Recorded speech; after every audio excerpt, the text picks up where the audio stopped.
Oh no. Could not find the virtual camera system process. Why? Okay, can you check if we're streaming on Twitch and YouTube, please? Or if we need the virtual camera? We...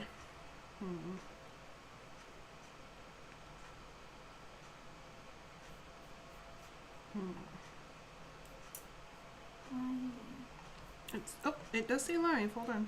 Oh. But it's still just the soon. Oh, is it just lagged? Because we got a pretty good lag. True.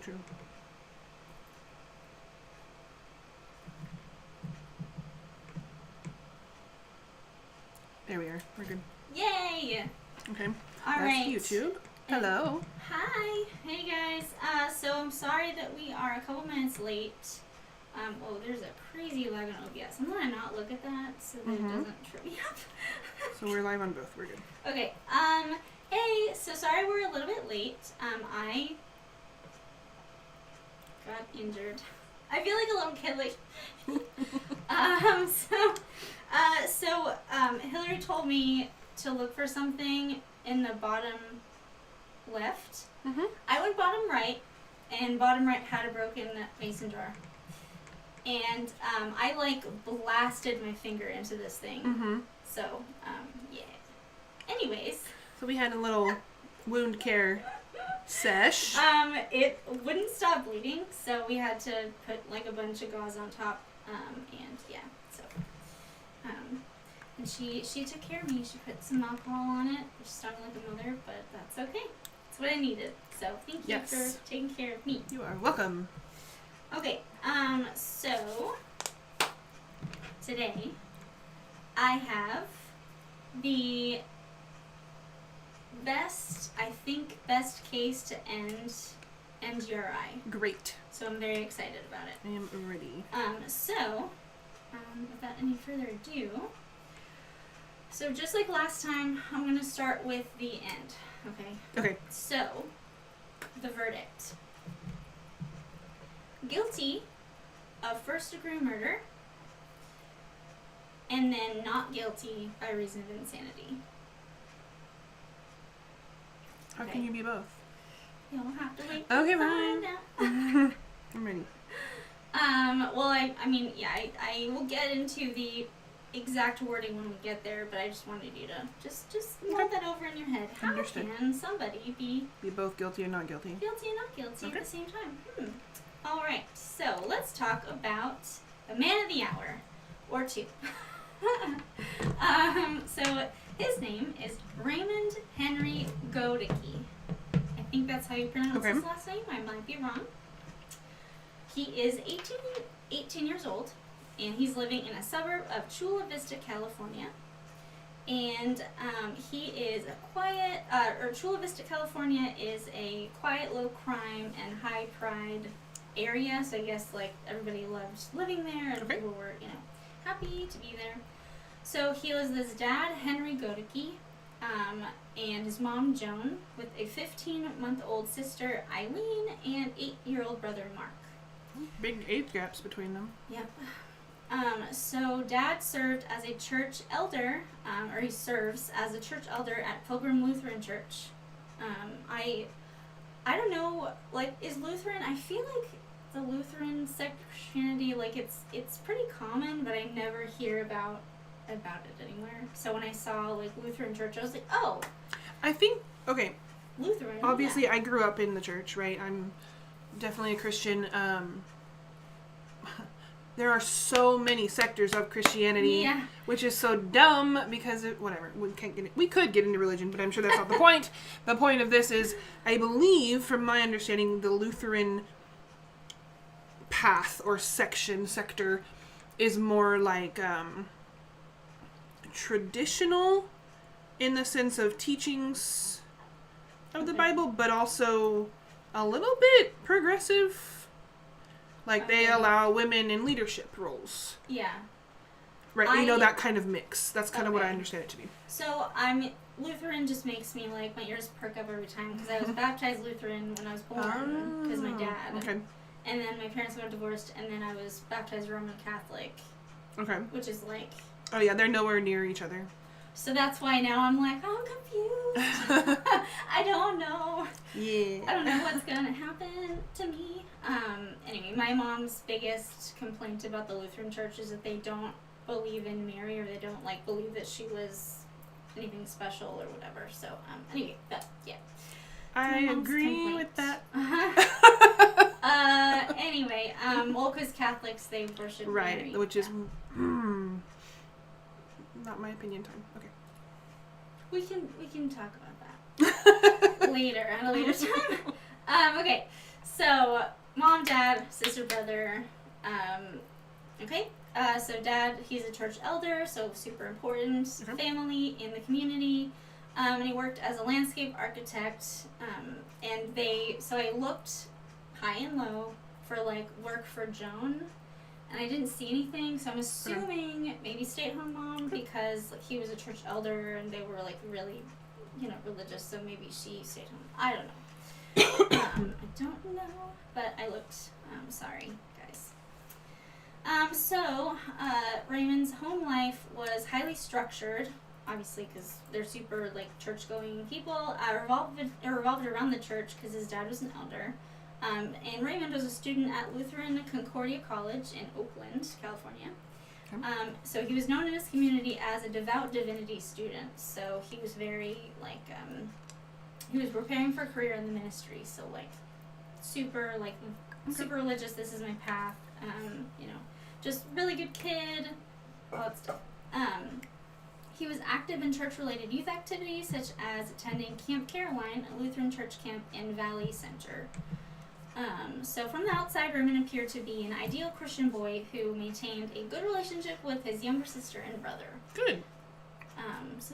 He just stand-up guy. So he worked for his father as well. So he worked for Henry Goedecke, who's a professional landscape architect, so his son would do things for him. Father and son, though, had a strained relationship. So Henry was not the best at school, and Henry's dad kind of was really hard on him for stuff like that. And, I'm assuming that had to do a lot too with like public image. Like since he's a church elder, like my kid has to be perfect and whatever, and so Raymond was not no mess ups, always fitting that mold. He was not meeting his dad's super crazy expectations, and so they had kind of a strained relationship. So Raymond apparently deeply resented his father's domination over his life. This friction was exacerbated by their working relationship. So, like, basically Raymond couldn't get away from his dad because either he worked for him or lived with him, kind of thing. Anyway, so to the outside world, Raymond maintained a pious persona. So anytime, like, neighbors and his pastor were always talking about how, oh my God, he's so great, he loves God, and he, all this stuff. Anyway, so on Tuesday, August 11th, so this is in 1964. Oh, okay. So back in the day.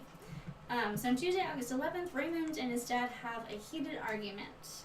So they talk about Raymond wants to get out of the house. He wants to move out. Typical 18-year-old. I mean, he's 18, yeah. So, what's the big deal? But apparently it was a very big deal, and his dad was very upset. His father refused to permit him to leave. During this argument, Raymond told his father, quote, "You have taken advantage of me for 6.5 years, and I can't take it anymore."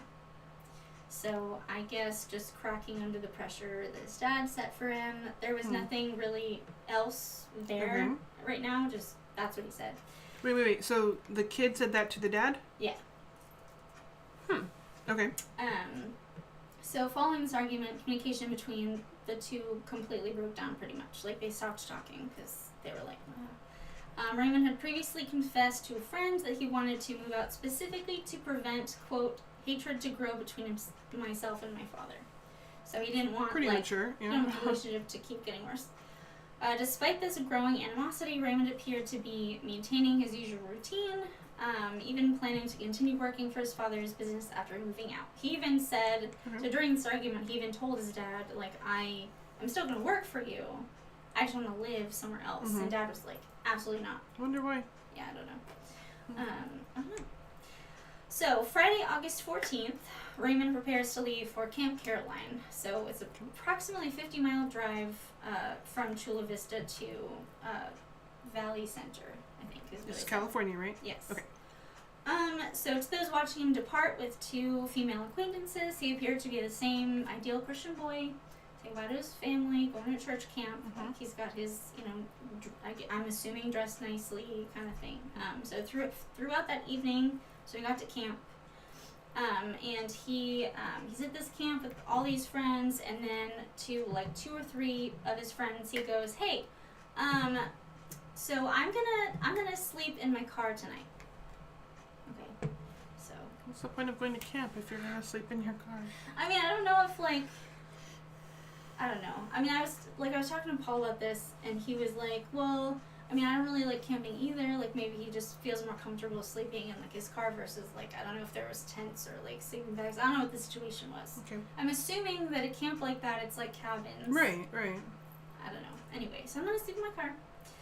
So he participates in a religious program at the camp, projecting an image of calm and just devotion. It's just, I guess, their prayer or something. Or I don't know what it was, but he seemed totally fine, calm, normal. Just, I'm going to worship, and then I'm going to sleep in my car. So late that night, as the other campers slept, Raymond prepares his vehicle to leave. So he's leaving camp. So to ensure he wouldn't wake anyone when he started the engine, he manually rolled his car down a hill. Okay, before letting the clutch out to start it in the darkness. Once he was back in the car and started it, he started the 50-mile drive back home. Okay. So he just decides, I'm gonna go home.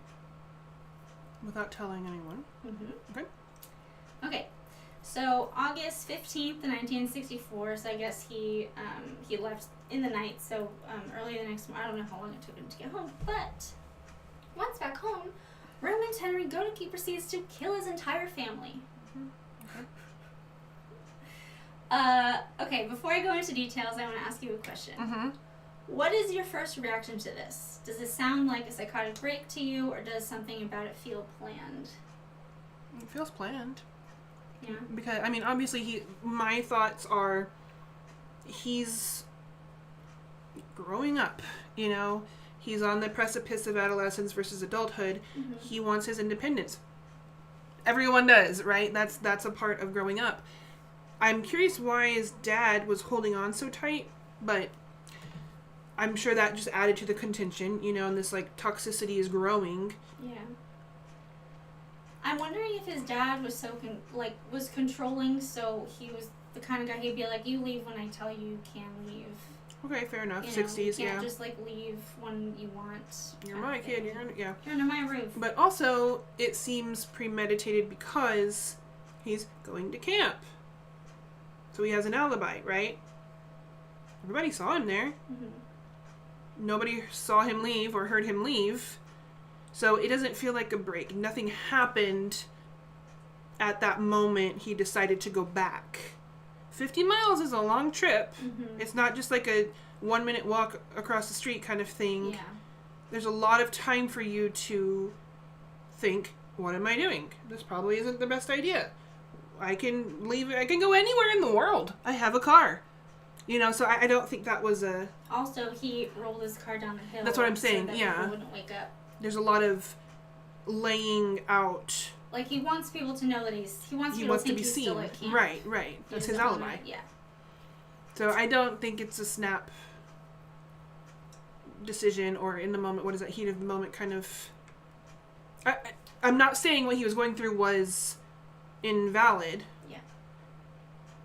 But had it been a psychotic break, it would have happened one of those times Dad was like, I say you leave when I leave. And he would have been like, bam! That would have been possibly a psychotic break situation. Yeah. Or later that night or something. Right. Days later, yeah. Yeah.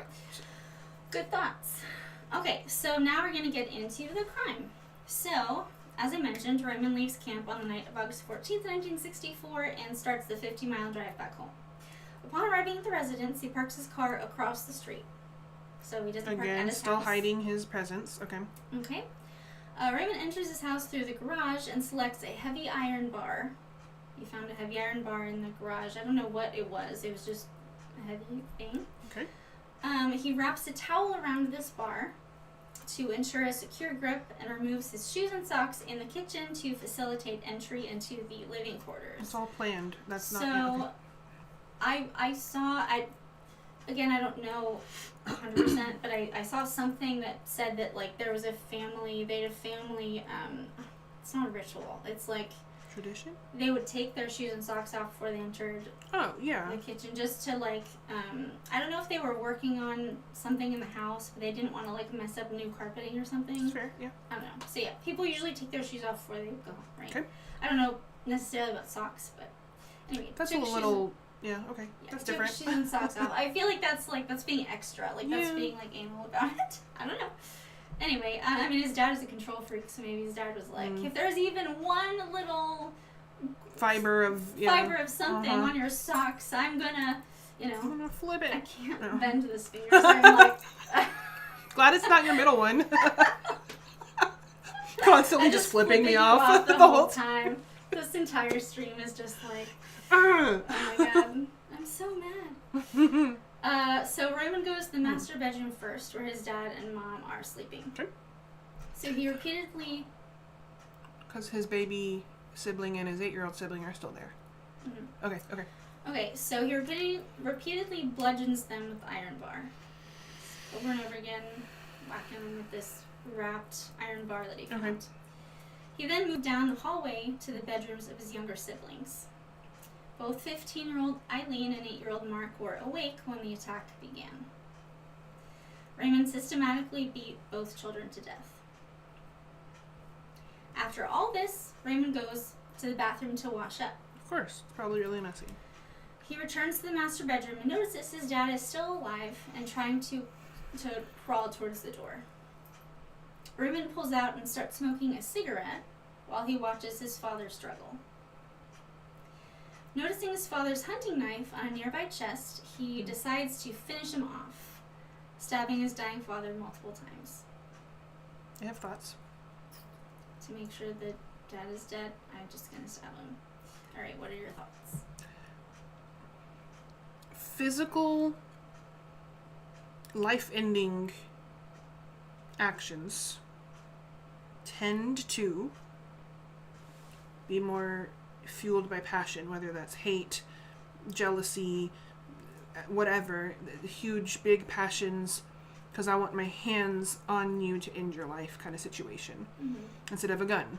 Yeah. Right, which is, I'm distancing myself from this, but beating them to death is personal. Yeah. Stabbing, also a personal, this is a personal situation, right? Yeah, it's very, like, it's punishing. Like, I'm going to punish you. Right.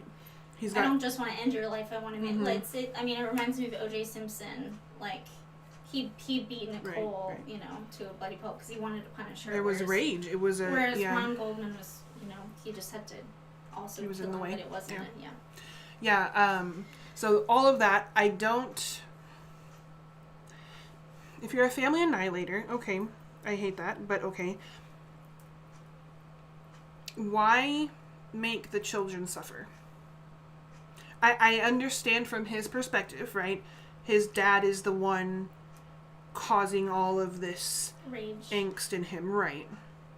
So him being the focus of that makes sense on a level of, I can comprehend why he did that. Mom, not so much. We don't know a whole lot about her, I guess, but whether she was, condoning the dad's behaviors or just absent apparently, and, Mom whatever. And son had a fine relationship. Okay. But then what do the kids do? Why... I mean, with any family annihilator, right? Like John List, right. But even he was quick about it. There wasn't a prolonged pain. I'm going to make you suffer ending. It's not like they were asleep and he just surprised them. Like, they were awake. They probably saw him coming in with this bloody bar and they were like, what the fuck? Yeah. What the fuck, bro? So I can't comprehend that. Even though I'm 100% against anybody murdering anybody, I can understand the reasoning behind him wanting his dad dead because of everything that was caused. Okay, fine. I don't understand why you have to kill your siblings. Yeah. Your younger siblings. Yeah, 8 and 15. So, yeah, sorry I didn't say trigger warning, but, I mean, it's crime chats, like, you know. Should just be on all of them. You're here for a reason. So to mislead investigators, Goedecke disarranges furniture and empties his mother's purse to simulate a burglary. Okay. Then he gets back in his car and heads back to camp. Can I just say something really quick? What? Of all the interrogations I've watched, of all the police investigations I've watched, anybody who actually robs a place, the aftermath looks so different from a staged robbery, and it's so obvious. Yeah. So if you're going to stage that, if I'm the criminal, take some stuff. Yeah. Right? Make it real. Make it, this is a robbery kind of thing, so it's more believable. Yeah. Instead of just like upturn all the pillows, and people don't do that. Yeah. They might rifle through some drawers and stuff, but it's not like, They don't like take the furniture and right. You know? It seems so, unless they're trying to take the furniture and they're like, fuck it, you know. so obvious that that's not going to work. Yeah.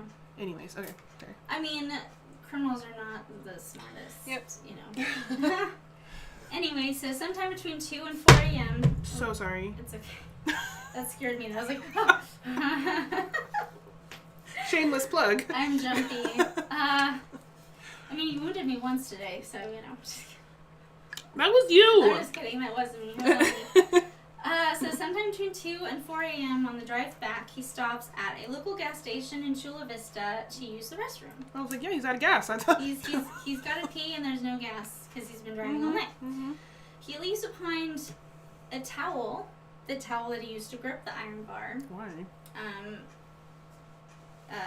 He Just so leaving investigators breadcrumbs? later see that he, it was stained in human blood. Okay. But I don't know if this was like an accident. I feel like he must have accidentally left it, because like why else would you? I mean, I'm like maybe to throw off the investigation. Like if they find it at a gas station, they're not necessarily gonna know that it came from his house. Lisa. What? There's a route from his house to the camp. Yes. Gas station's in the middle. Yes. Is he dumb? Okay. Anyways. So investigators later find that there's human blood on that towel. Okay, now that we've seen what he did after the murders, does this change your initial impression? No. Okay. I think it was planned. Okay. So when he gets back to camp, he's able to just slip right back in as if nothing happened. Nobody notices. He just like, whoop. He eats breakfast the next morning with the counselors, including a police lieutenant who was a family friend. Raymond is entirely calm. He's just eating breakfast with his friends and this police lieutenant, but he's calm, right? So at 6:15 a.m., he leaves camp once again with a friend named Christine. So I guess the camp was over now. It's like the end of camp. I mean, it's August, mid-August, so the camp is over. He arrives home at 7:30 a.m. So he enters the house. Obviously, nobody is there to greet him. He calls out, "Get up, you lazy bones!" Because his friend is there. Oh, I was like, why? His friend is there. Okay. With his friend Christine. I'm changing my thoughts now. Maybe he was crazy. Okay, sorry. And then he feigns shock and screams upon discovering his family, his dead family. So immediately after the crimes, shocked community members believed that the killer must have been a transient or an escaped mental patient. Nobody would have suspected Raymond. Nobody. Because again, he on wasn't the outside, there. he was devout. He was just the perfect Christian boy kid. And he wasn't home. Yeah. He was at camp. And he was at camp. Yeah. Okay.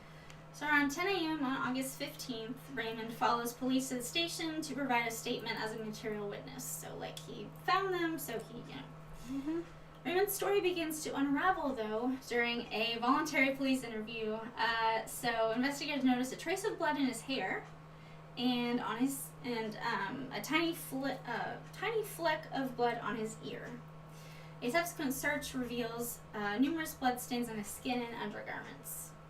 He didn't even shower or change clothes? Hey man, why are you... Yeah, it said that he was supposed to wash up, right? Like after... Just wash his hands, that's it? Everything else is dripped in blood. Hands are clean! Yeah. My hands are clean, I didn't do it, ha ha ha! Yeah, I don't know. That's weird. But, anyway. So, guess you missed your ear and your hair. And your clothes. Washing up, yeah. Mm-hmm. Anyway, so August 16th, 1964, police identified bloody fingerprints on a bathroom sink and door matching those of Raymond. So. How dumb are you, bro? Wear gloves. Or if you're gonna clean up, clean up! Yeah. Wipe down. Idiot. I don't know. I mean, don't kill people, but... If you have to. If you find yourself in this situation, be smart. But wear gloves. Don't leave fingerprints, guys. Don't leave fingerprints. This is going Everyone has a unique fingerprint. Make me sound really stupid, but were neoprene gloves around in the early 60s? Oh, that's a good question. I have no idea. I mean, some kind of gloves. Like, I feel like any kind of glove would... True. Yeah. Alright, so they found, and then, so they identified his fingerprints, and then they also found the bloody towel at the gas station. Okay, so, confronted with this evidence, Raymond Goedecke eventually confesses, citing years of intense hatred toward his father. Okay. He makes his admission to 2 Chula Vista officers, including Lieutenant Roy Borchers. So Borchers was a close family friend and a fellow member of the church. Ah, yes. So, during his confession, Raymond admitted to the physical acts of bludgeoning and stabbing his family members. So full confession, yes, I did this. He stated that his actions were driven by an intense hatred for his father, but had built up over years of, quote, scholastic pressure and repeated scoldings. Okay. Despite admitting to the acts, he maintained that he did not fully understand his own motivation at the time. And I wrote, oh, really? Yeah, you just said... Like, you just said you hated your dad, but you don't understand. I don't know why I did it, though. I don't understand. Yeah. Can't be because I really hated my dad. I really hated my dad for a long time, but I have no idea why I killed him. No clue. I don't think it has anything to do with the fact that I hated him. It couldn't be that. Not at all. People don't kill people because they hate them. No. It doesn't happen. So following the confession, Raymond is formally charged and taken into custody. This all happens on the same day, so he's arrested on August 16th, 1964. So pretty quick. Boom. Yeah, okay. So they were like, crime, they found stuff, I don't know. I feel like, I don't know, like, was police just more efficient in the 60s? Maybe. I don't know. I feel like nowadays it takes months. Yeah. Because now it's like, you know, there's a crime, and like a week later, oh, hi, there's some blood over there, and then like a month later, oh, hey. And 6 months later, we finally matched the blood samples, and 4 years, like, we can arrest him now. It's like that True Crime Blues Clues they were talking about. A clue. Do you see the clue? Do you see the blood? The blood stain? What do these 3 clues mean? We really should do that. We should. I think it'd be good. Satire.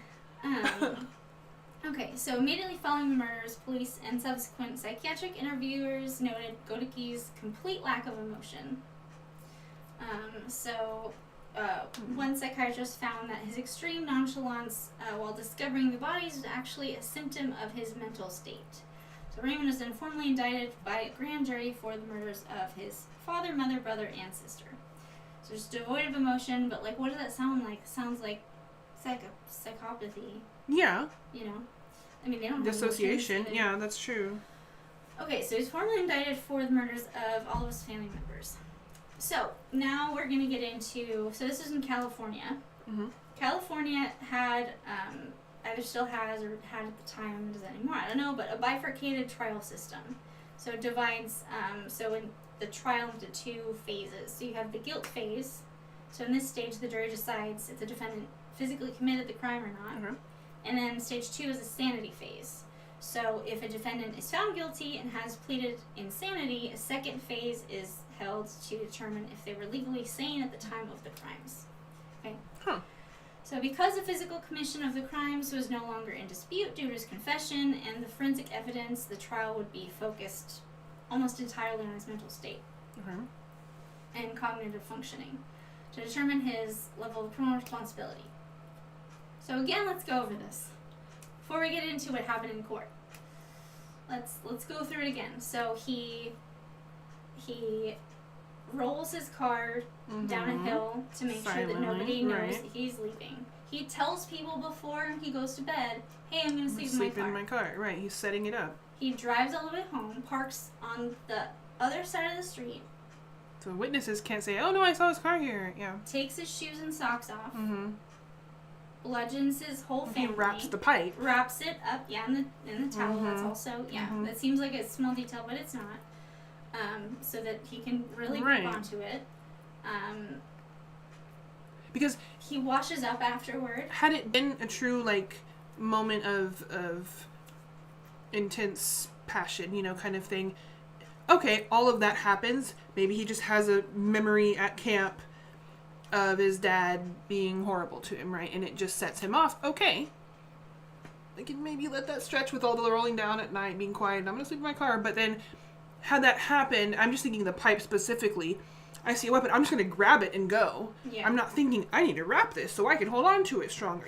Those kinds of things aren't spur-of-the-moment decisions to me. Yeah. I forgot to mention. And the staging the house, so making it look like a burglary. Emptying his mom's purse, returning to camp, acting surprised the next morning. And I forgot to mention he got rid of the knife too. Don't know exactly how. It's just he got rid of the knife. So again, another thing planned. Get rid of the evidence. So at this point, would you buy insanity? No. Yeah, I wouldn't either. So before trial, so while Raymond was held in jail awaiting trial, the state censored his mail, so that makes sense. That's normal, but, remember that, it'll get brought up later. Now, before I get into the psych evals, Raymond had no known psychiatric history or prior clinical findings before the murders, so nothing documented or mentioned, no diagnosis. We know how schizophrenia is, it pops up around this time, 18, right? So we don't know, so that doesn't mean a whole lot, but it's worth mentioning. So while awaiting trial, he underwent extensive psychiatric examinations by multiple experts. So evaluations conducted revealed that Goedecke's understanding of the moral gravity of his conduct was vague and detached. Hold on. Restate that. Evaluations conducted revealed that Goedecke's understanding of the moral gravity of his conduct was vague and detached. Okay, so the moral gravity, which I don't buy. Because here he is, this pillar of Christianity, right? He has a moral compass. Yeah. So I don't buy that. Okay. Yeah. Experts found he was, quote, precariously balanced on the edge of insanity. What does that mean? That's expert It sounds really made up. Yeah, it sounds made up. I don't know. Anyway. So, court-appointed psychiatrist Dr. Robert Lenz examined him. He determined during pretrial evaluations that Goedecke had committed the acts while in an acute dissociative state. Okay. So he argued that Raymond suffered a profound disruption of consciousness that began when he fell asleep at the church camp and lasted until he awakened the next morning. I don't agree with that. Yeah. I don't buy that because he set it up. Planning things. You don't sleep plan the murder. Right, 50 miles away. Yeah, that doesn't happen. No. Anyway, Dr. Gloria Taylor, another court-appointed psychiatrist, she diagnosed him with a schizoid personality. Okay.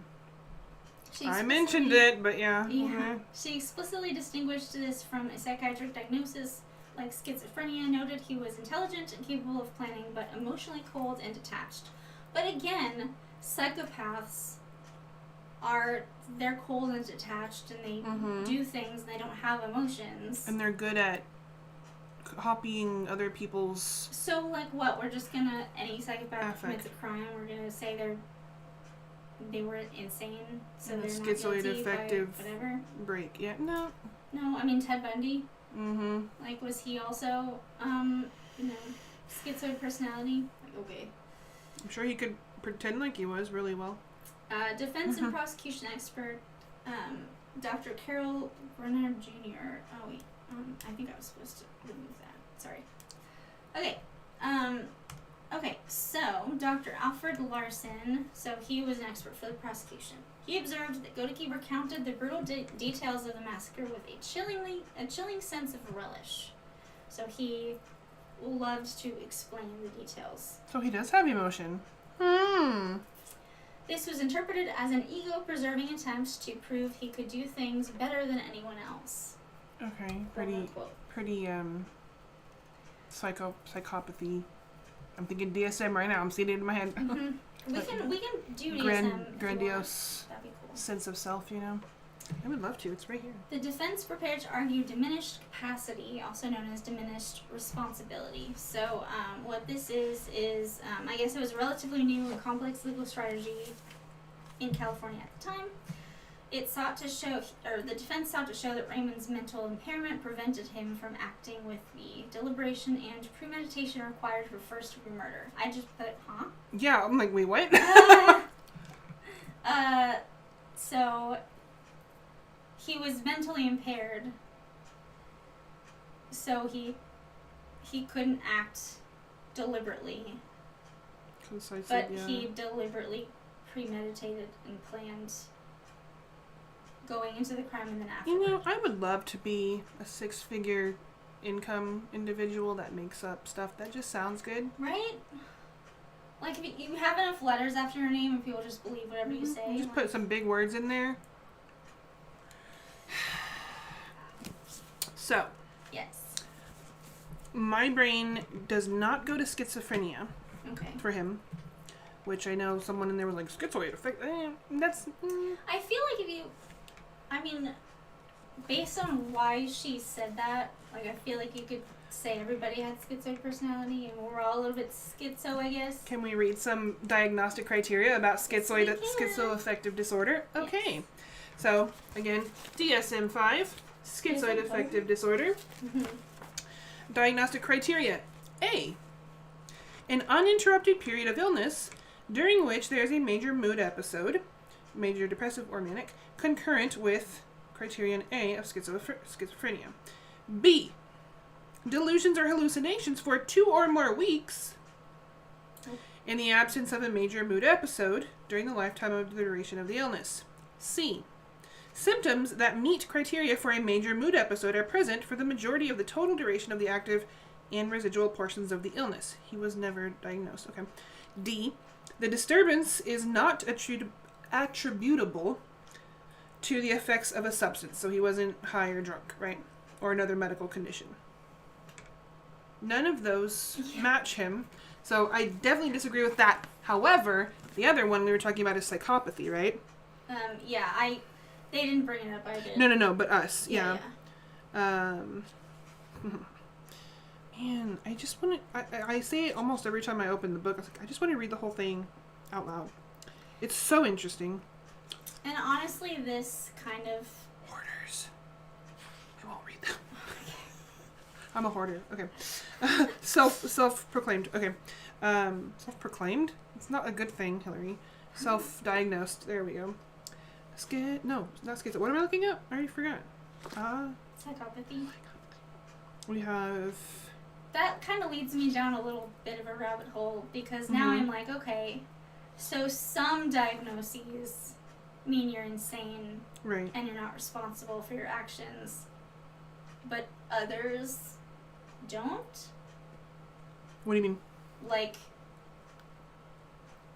schizoid personality versus psychopathy. Like, no, Ted I think Bundy they both would qualify. Well, Ted Bundy was a psychopath. Not according to him, and he defended his own self. Oh. He probably could have gotten away with that had he let someone else defend him. Oh my god, can you imagine if Ted Bundy had been not guilty of reason of insanity? Ah! Scary. Okay.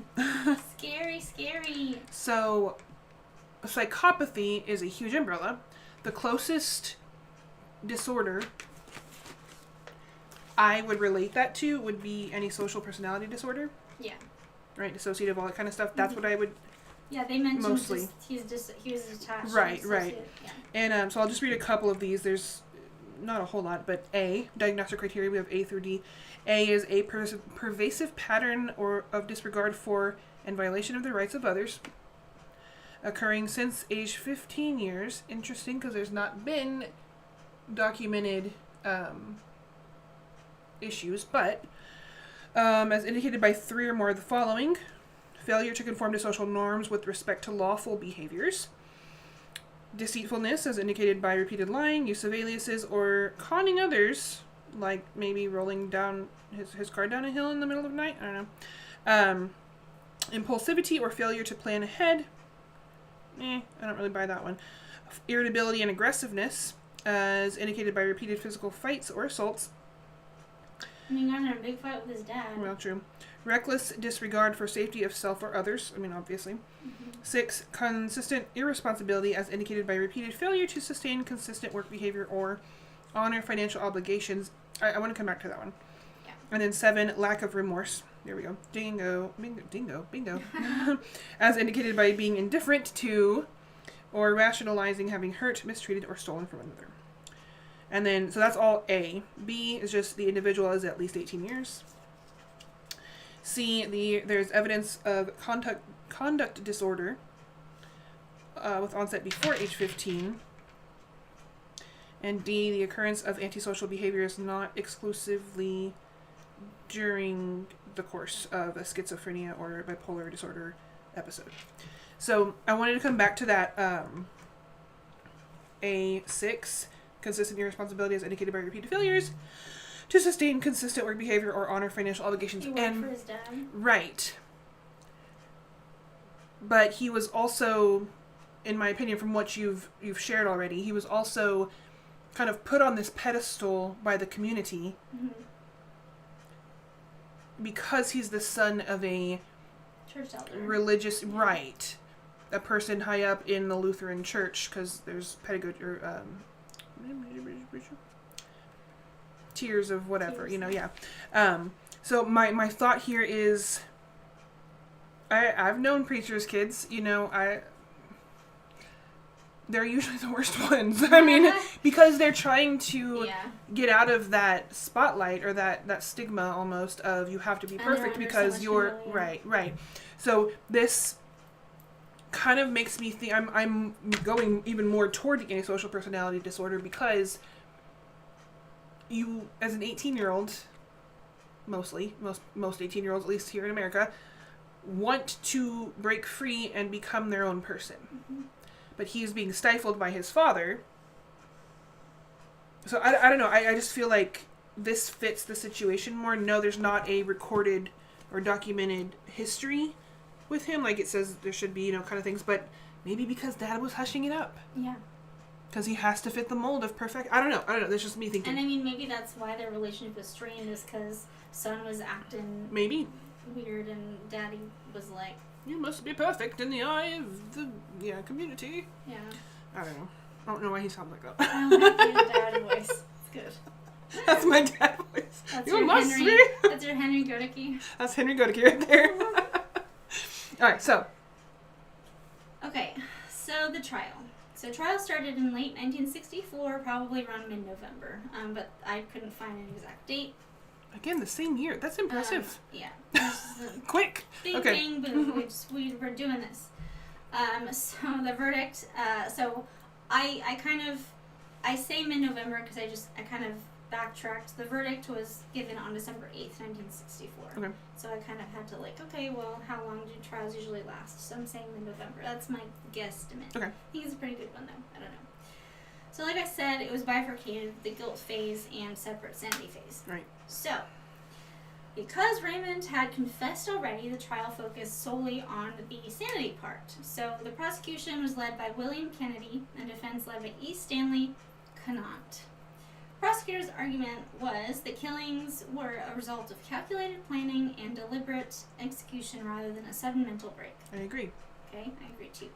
They highlighted Goedecke's meticulous efforts to hide his actions, so establishing an alibi at camp, rolling his car down the hill, removing his shoes and socks, wrapping the weapon, staging the whole after scene, Okay, so now let's talk about motive. Mm-hmm. So, there's a part that I didn't mention yet. Okay. So, what we know so far is that there was tension between Raymond and his dad for years. Mm-hmm. But during trial, the prosecution introduced testimony from Gerald Bendixson, the father's estate attorney. Of course they have an estate attorney. He revealed that Henry Goedecke held the insurance policies totaling more than $60,000 with Raymond as the ultimate beneficiary. So, it says in my sources that this remains a point of legal and psychological debate, but I'm like, how? Like, that's very clear motive. You hate your dad and he is loaded? I mean... Yeah, you hate your dad and you're going to be rich if you die. Mm-hmm. Anyway. I still have questions, but you might answer them, so we'll wait. Okay, so while you mull all that over, let's take a stretch break. Oh, please, I was going to ask that too. Stretch break. So while I'm stretching... Yes. This was my request, by the way, everybody. Last week I was in a lot of pain after our session, and I feel like maybe if I move a little bit more, I won't hurt so much. Chronic pain is a bitch. Yes, it is. So while I'm over here, my question was, okay, so he still kills the dad for money, Yes. right? If we're off the motive of life insurance. Mm-hmm. Okay, so if the father dies, then the wife would get the money. So he has to kill both parents to get the money. He's the oldest of his sibling group. Yeah. Why kill the younger kids? He's gonna get the money anyways. If that was the motive. Yeah. Or maybe in the will, it was like, or the estate manager or whatever documents, they were like, no, it has my, whatever, This reminds me, though, of the Bamber case a little bit, because, like, remember we were talking about, like, it's alleged, okay? But we were talking about how, like, the uncle pinned it on right. Jeremy so that he wouldn't be able to collect the money because of that that UK law, which apparently is a law here too. So you can't. I mean, that's good. I think I am going to mention it later in my notes, but there's you can't get any money from your victims, which makes total sense. Totally, yeah. But there isn't, at least as far as I know, there isn't like an umbrella law for you can't make money off of it in writing. Like, a lot of criminals in prison write books. Yeah. There's not a blanket law in our country that says you can't do that. A lot of times it's in the sentencing, at least from my thoughts and knowledge of those kinds of things. Yeah. I mean, that's why they bought, Ron Goldman's family bought the rights to OJ's book. I'm thinking of Casey Anthony, though, too. She's... Oh, yeah. Woo! Talk about a loony. But she's written books, and she's trying to profit off of her experiences. And it's like, that shouldn't be allowed. There's a documentary about her that came out recently, and I watched it. And she's a fascinating study. Yeah. And, I mean, it did kind of make me, like, question some things. But, I mean... Well, she's maddening. I mean, the whole thing is just a... What? Anyways, yeah, so... I like that there are laws that say you can't profit off of your victims, but I think it needs to extend to publications. Yeah. Because free speech is free speech until you involve someone else's life negatively. Okay, sorry. I'm back. So then the prosecution brought in their witnesses that I mentioned, so the psychiatrists on their side. So Dr. Gloria Taylor characterized Goedecke as an intelligent young man with a schizoid personality who is fully capable of formulating plans and intent. Interesting. Okay, so even though he had schizoid personality, he was still smart and able to plan this, and he... Dr. Alfred Larson testified that Goedecke relished the details of the crime during interviews, viewing it as something he could do, like I said, quote, better than anyone else. So, that's, they're like, obviously, there was nothing going on. Right. Like, except for I hate my family. My dad. He's got a lot of money. Yeah. Watch what I can do. Yeah, it's a lot of that inflated self-ego, too. So Larson also argued that any mental dissociation occurred only after the violence began as a defense mechanism to shield his ego. Okay. So, like, I mean, that makes sense because, like, I have dissociative disorder, but, like, it wouldn't happen before, like, the traumatic thing happened, right? It would be like that after, kind of. That's your out-of-body experience moments. Mm-hmm. Yeah. Your body kind of protects your brain that way. I'll take over from here. You just sit back and relax, kind of, Yeah. Yeah. Okay, so the defense side. So they argued diminished capacity. So the defense contended that mental impairment prevented Goedecke from acting with the premeditation and deliberation required for a first-degree murder conviction. Huh? Like what we mentioned before. Like, yeah, I was like, what? Dr. Robert Lentz testified that Goedecke was in an acute dissociative state from the moment he fell asleep at camp until he awakened the next morning. No. So he lacked consciousness and conscious intention during the crime. That's what he says. Dr. Carl Grainer Jr. agreed, stating Goedecke's mental impairment made him incapable of premeditating the homicides.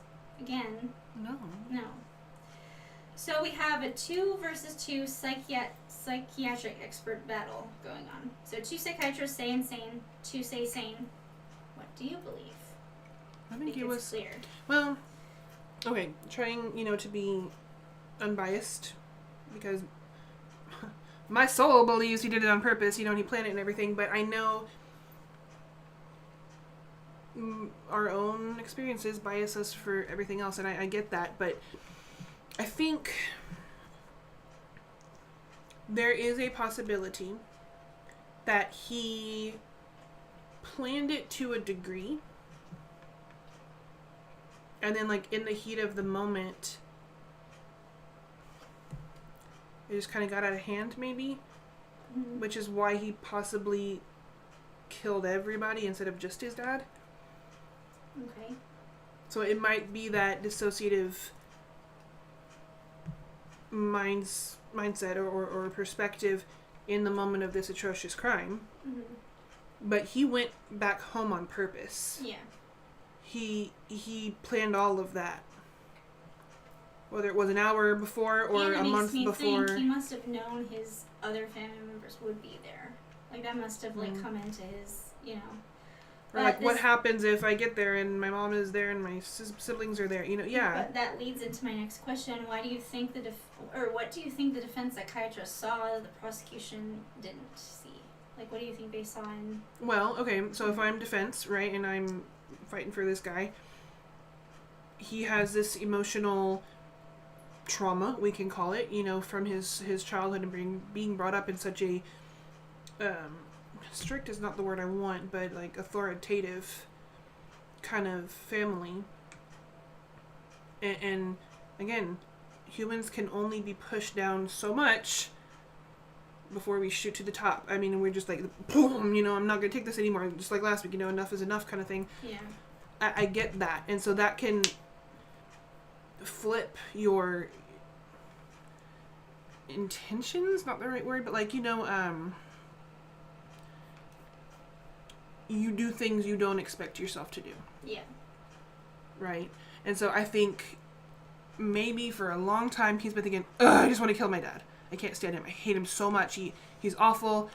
And those thoughts just kind of start to boil, after so long, and just they take over. Like, he knew he was going to go back home that day. He knew that. It's clear. But as his defense attorney,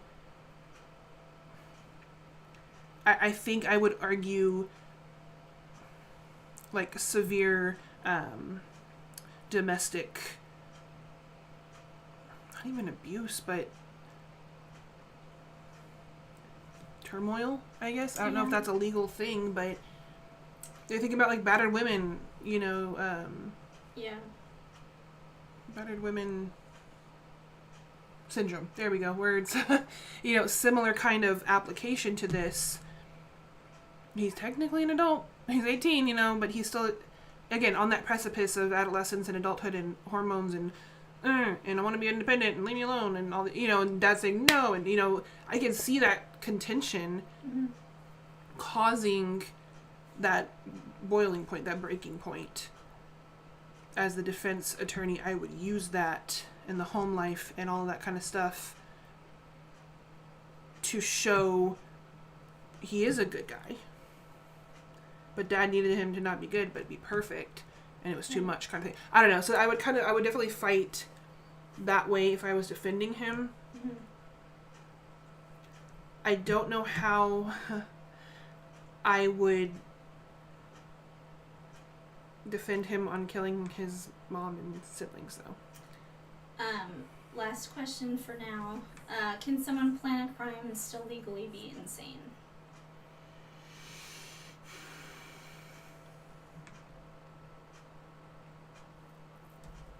Based on my unprofessional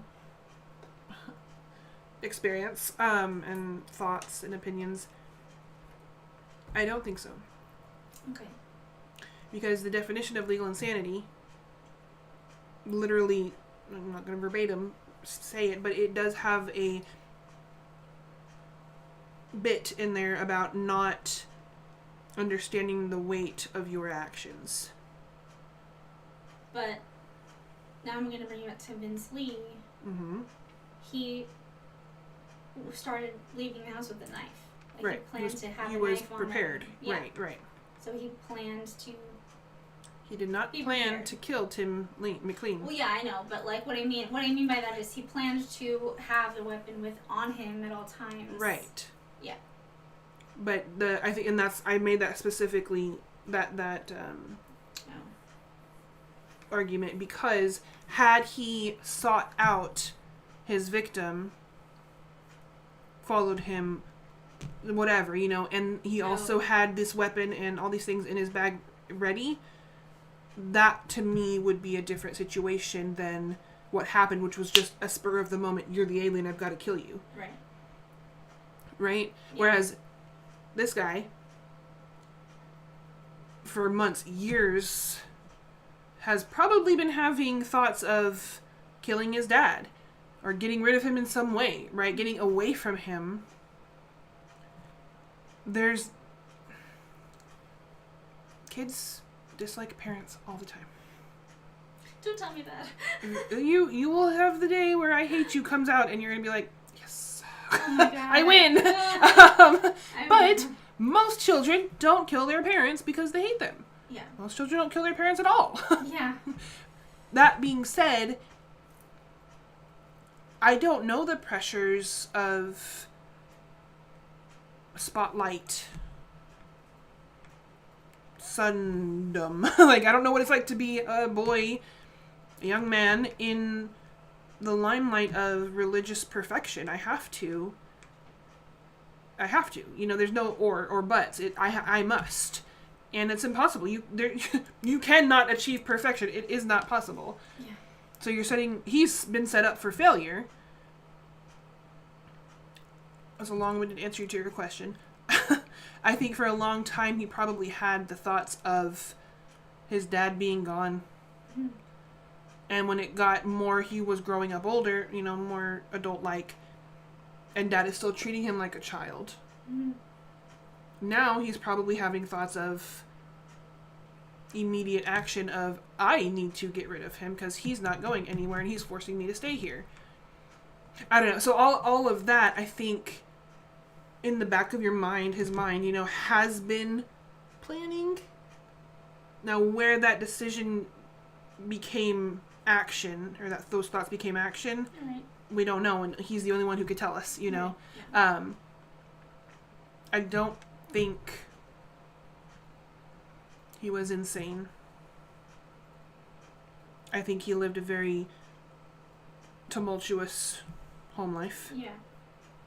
which sucks. He felt really out of control. Right. And he needed to regain control. And he just went the most extreme you could possibly go to Yeah. attempt to achieve that. Yeah. So, does that answer your question? Yes. Okay. It's going back to what I said earlier about so you have one mental disorder that does make someone insane, Right. but then you have another also mental disorder that doesn't mean that they're insane. So it's just like it's a gray. It's a weird. It's gray. It's a weird, like, how do we, you know. Well, and you're using the word insane. Are you, because legal insanity and... I meant legally, sorry. When I say insane, I mean legally insane, yeah. Yeah. So... Which is weird, yeah. Yeah, so, like, some mean you're legally insane, but the other ones don't. Mm-hmm. So, like, there's got to be a deciding factor, right. but what is that? And, like, how I'm sure it's out there somewhere, that, yeah. You know, That, which is what we've talked about this whole month, how do you prove it? Yeah. I don't think you can. You know, it's the whole synapse. I'm not going to say anything. Exactly. Know? I might told flip me to right do now, and I've got this pen, and I'm gonna, you know, whatever. Wow, where'd that come from? You know. Anyways, weird squirrel. But I'm saying we don't know. Experts don't know because of the to guess. Yeah. To see patterns, and patterns are great. Yeah. But that doesn't prove he's going to kill someone or she's not. Yeah. And it sucks because there's no formula. Yeah. I don't envy the people in the positions that decide you're insane or you're not. Yeah. That's hard. So, some notable testimony. Okay. So, Raymond's pastor and several acquaintances acted as character witnesses. So, they testified to Goedecke's previously exemplary character, his seemingly good relationship with his family, and that this showed that the massacre was completely foreign to Raymond's nature. So they were like, this doesn't make any sense. He was such a good kid. But again, like, you don't know what's in someone's head. I was going to say that, or like what's in their house. Someone can act one way and then be completely... Anyway. And he's the pastor, so he's only going to see him on his best behavior. Yeah. That's my thoughts, but yeah. Also, Raymond took the stand in his own defense. No, of course he did. Okay. So he admitted to the killings, but claimed he did not know why he did it. He described pausing to smoke a cigarette while watching his father struggle on the floor before deciding to finish him off with a hunting knife, which seems pretty, like, intentionally awful and mean to me, right? Like, that's not just like you have a psychotic break and then you, like, have a pause, like your brain decides you need to smoke. Like, I don't understand. I think the smoke break was intentionally to draw out his dad's suffering.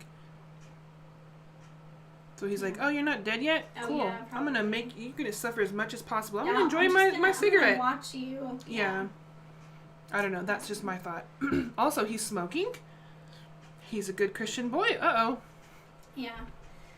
So the autopsy surgeon testified to the extreme violence of the attacks. So Henry Goedecke's skull and facial fractures were described as too numerous to count. Lieutenant Roy Borchers testified about Goedecke's eerie, calm demeanor while eating breakfast at camp just hours after the murders.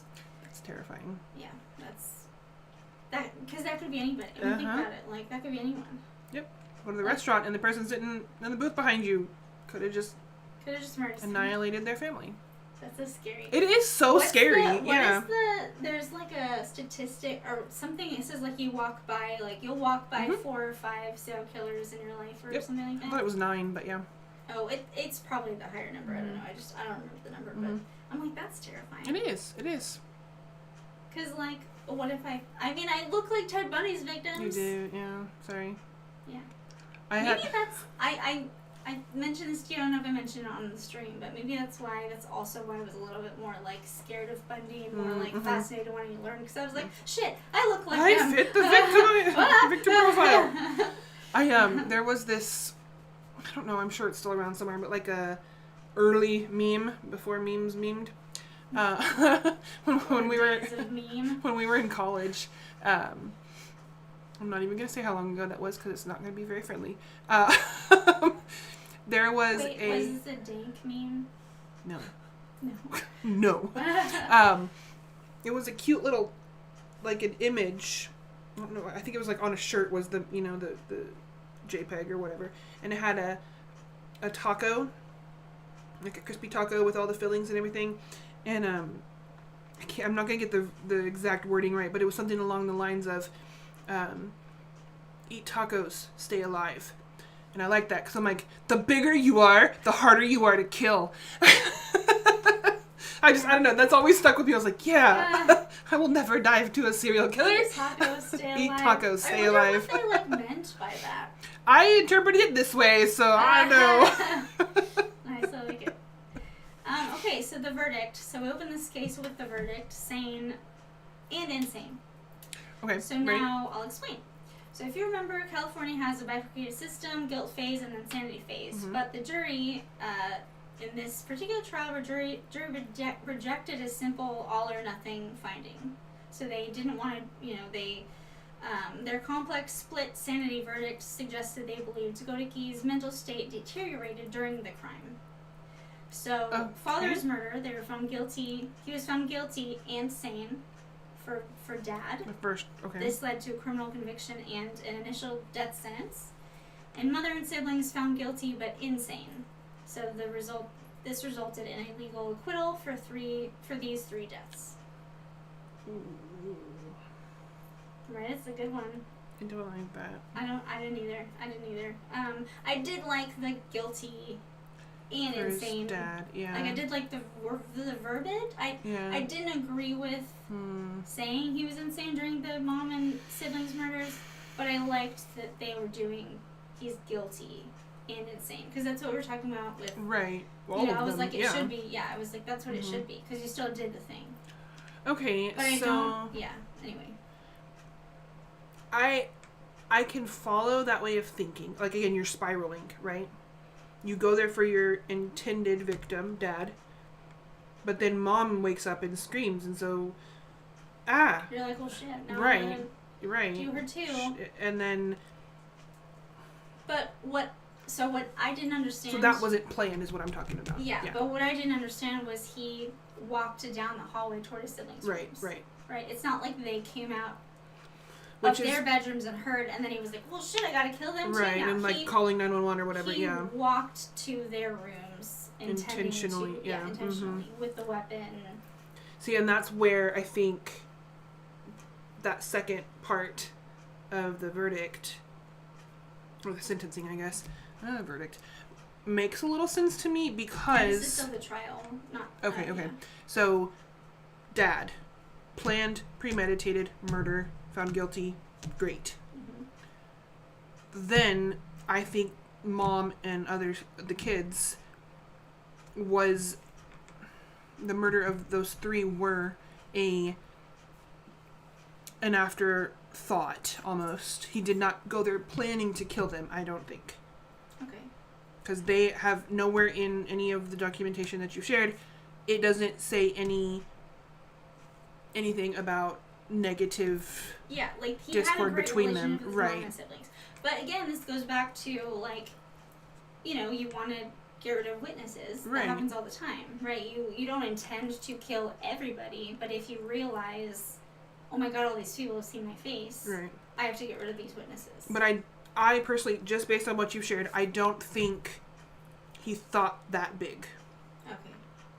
Yes, he knows his mom lives with his dad. He knows his siblings live there too. But when he's on the track of, I'm going to kill my father, I don't think in that mind path, he's also thinking of the other housemates. Okay. So in the moment of killing his dad, he's like, oh crap, I didn't even think about the other people. Yeah.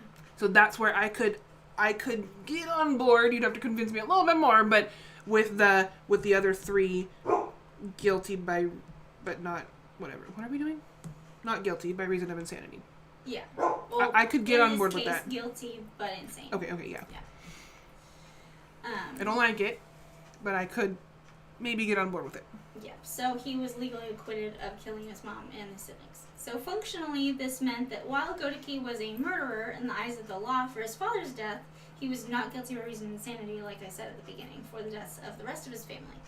They call it something different, but it's essentially, the same thing. Anyway, so the distinction had major real-world consequences. Mm-hmm. So because he was legally acquitted of the deaths of his mother and siblings, he was not blamed by not barred by the Slayer rule, and was able to inherit their portions of the family's substantial estate. So this brings me back to, again, Jeremy Bamber, which I was ahead of myself earlier, but yeah, brought me back to Jeremy Bamber. So the Slayer rule, again, for those who don't know, is designed to ensure that a criminal does not profit from their crimes by preventing a murderer from inheriting the estate of their victims. Right. So, like, because Jeremy Bamber was thrown in jail for the murders, he wasn't able to get the Life money insurance, for right, them right. being done. Yeah. But as we think, or I Right. think very strongly, Wrongfully convicted, yeah. yes, it was uncle and Cousin. and Anne. I think her name was Anne. Anne or Anne? We had a bunch of Annes, like, in a row, yeah. I think it was Anne. But yeah, Anne, she lives in that house now. I know, that's so... She's got all this, and she hasn't changed anything. Like, there's still, like, the shrine. blood-soaked... Yeah, anyways, different crime. It is, but yeah. If he has any ounce of humanity, any monies he earned from the 3 deaths he wasn't accused of should go toward giving back to the community. And he shouldn't want that money. He shouldn't. It's blood money. It literally is blood money. This brings me back to Vincent Lee, because the part I didn't like was that he was completely distraught about what he did, but then he still wanted to get out, and he changed his name. Yep. So, like, that's why I said during the Vincent Lee case, I was like, okay, so your humanity only goes so far, I guess. You know? Yep. Because then the realization of, like, well, shit, I'm going to be in this what I did, yeah. place forever. But you did that thing. Yes. So, like, this is what happens, you know? If you, I mean, yeah, okay, you were insane at the time, but what you did was horrifying on all of the levels, every single one. You just are gone now. Sorry. I don't know. Which brings me back, I think it was Precious Bland, a few weeks ago. You're just wiped clean of your wrongdoings because they're not seen as crimes, apparently, when you're deemed insane.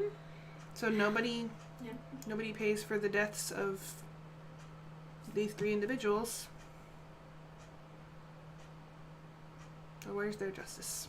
Yeah. So, following the jury's split sanity verdict, Goedecke was sentenced to death for the first-degree murder of his father. His legal team immediately filed motions for a new trial and for reduction of the sentence, both of which were denied by the trial court. Good. Before entering the final judgment of death, the trial court officially found Goedecke to be presently sane. So, okay. I guess, like, okay, you were insane. That's another thing that I will never understand. Not guilty by reason of temporary insanity. Like, you're either insane or you're not. I think that's more of that snapped. Oh, well, yeah, but, like,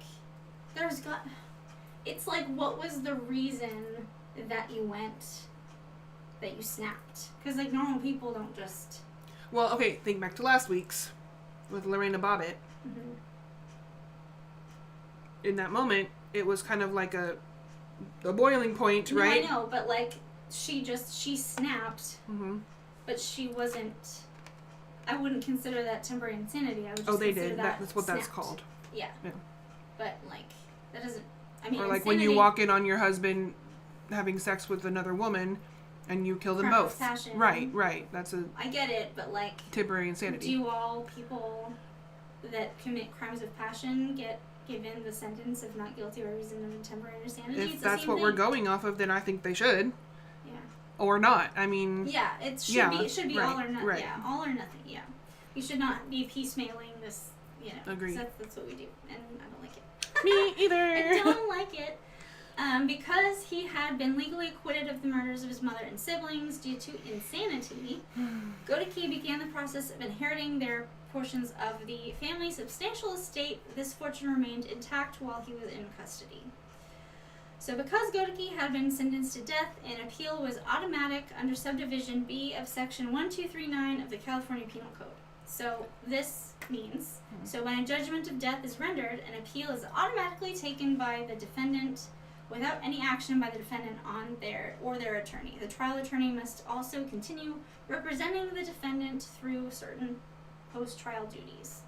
So what this actually means, because that was a little complicated. Okay, so if a California defendant is sentenced to death, they do not have to file a notice of appeal. Right. Their attorney does not have to request the appeal. Mm-hmm. The appeal happens automatically by operation of law, which I don't understand. Anyway, the appeal goes to the California Supreme Court rather than the Court of Appeal.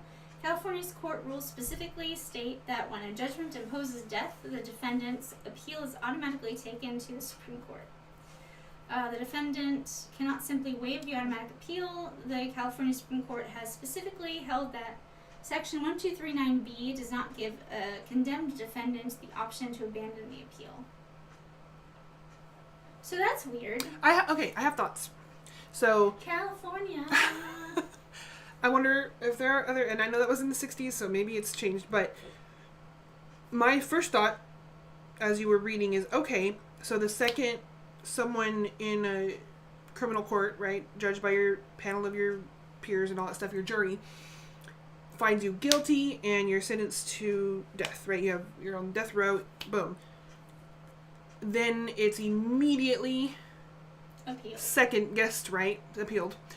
But now it goes up the chain of command to the Supreme Court. I like that. Because a trial by a jury of your peers is made up of flawed people, right? Yeah. And not that a Supreme Court panel isn't flawed people, but they have a lot more experience in criminal law. Yeah, I like So that. I like that kind of like double checking, Mm-hmm. just to make sure this is the right decision. I'm okay with that. I like that. Mm-hmm. Because you're going to die on death row. We need to make sure it was the right decision before that happens. I like that. What I don't like is that it's forced. And the criminal, the defendant is like, you don't have any... Yeah. Wants to die. What if they're like, I have accepted my fate. I did this and I'm okay. Yeah. That part made me like, Why can't you be like, nope, You will be right. You will be proven this is wrong. You will live. Damn it! Like right? Just, yeah. Like what? I don't like that. Or you can't not deny. You used the word not deny the appeal, but you can't say no. Reject. Yeah. Thank you. Yeah. I don't like that. So there's an important nuance. So the automatic appeal isn't limited to the death sentence itself. California Supreme Court decisions explain that the automatic appeal encompasses the entire judgment, including capital and non-capital convictions, and the sentences imposed as part of that judgment. So, like... Okay. So is this... So why have a jury crimes? trial? It seems like all criminal crimes. Criminal crimes? All crimes. All criminal crimes. All crimes committed by criminals criminally. Yeah. That's not what I meant. What did I mean? Like you have Capital. Yeah. But then it says I'm mean like non-capital you have family convictions. court. You have Well, yeah, but criminal court is its own. That's what I'm saying. Yeah. So all the criminal crimes, right? Not the family crimes, family court. That's what I was trying to get at there with the criminal crimes. But yeah, I think that's what that means. All of the criminal crimes. There's no prison for. I was gonna say something, but I think it's wrong. Unless it's a criminal court thing, there's no prosecution can you be sentenced to prison for a crime that's not in criminal court, like a civil or family? I don't know. So I thought that face was like you so dumb. No, that face was, I don't want to say the wrong thing, but I think so, but I didn't know. Like, I don't think that you can. I think, so I know for sure that civil lawsuits, it's a settlement. Typical. Well, yeah. So like they don't send people to prison if they're liable, because it's not guilty or innocent. It's like liable for this thing, and then. But okay, so what I'm thinking of, get fined. Again, with like my experiences in the foster care, system, as a foster carer, we go to court all the time. To do... Well, court, but it's not... Right, but what I'm getting at is trying to use examples without using examples. So you have, making up a situation just in foster care court, right? So you have a kid who has been taken away from their biological family for reasons, right? Mm-hmm. Let's say it was parents were shooting up heroin every day in front of the kid and couldn't take care of the kid, whatever. So that's my example. Now we go to court periodically to family court. Check the progress or lack thereof of the parents' wellness, right? And what they're doing. Mm-hmm. My question here is, if the parents are continuing to abuse drugs, and that is brought up in family court, do they not go to jail for abusing drugs? With that crime, and that would be in criminal court. Okay, that makes more sense. So it's used. Okay. Yeah. Okay. So wait, so in California, does this mean that like any crime that I commit, or does it have to be? It doesn't specify like what kind of crime. It just like. So is there always an automatic appeal? That's weird. Like if I like punch somebody in the face. Right, or get a speeding ticket, or that's not criminal, but you you park. I don't know what would be something driving. Isn't a speeding ticket criminal court? Because it is a crime. It is. It's so I'm like not being sued by the cops. Like that is true. You broke a law. I broke a law. You broke a law. So that is criminal. That is criminal. So can you appeal that? According to my notes about California, I mean, I don't know. California, you're confusing me. Okay. So, guys watching this stream, I am not the internet, and I am not an Encyclopedia Britannica, and sometimes mistakes happen. Okay, so if there's a mistake in here, very sorry. Deal with it, because you're watching and we love you. Yeah. And you love us. And you love us. So, really sorry if this part is not 1,000% accurate. But also, if you have intelligence on this matter, share it with us. Yeah, we would love to know. Speaking of, do we have any comments or anything? We had one, bot, but that was it. How did you know it was a bot? Hi, grow today. Oh. Peakpie.com.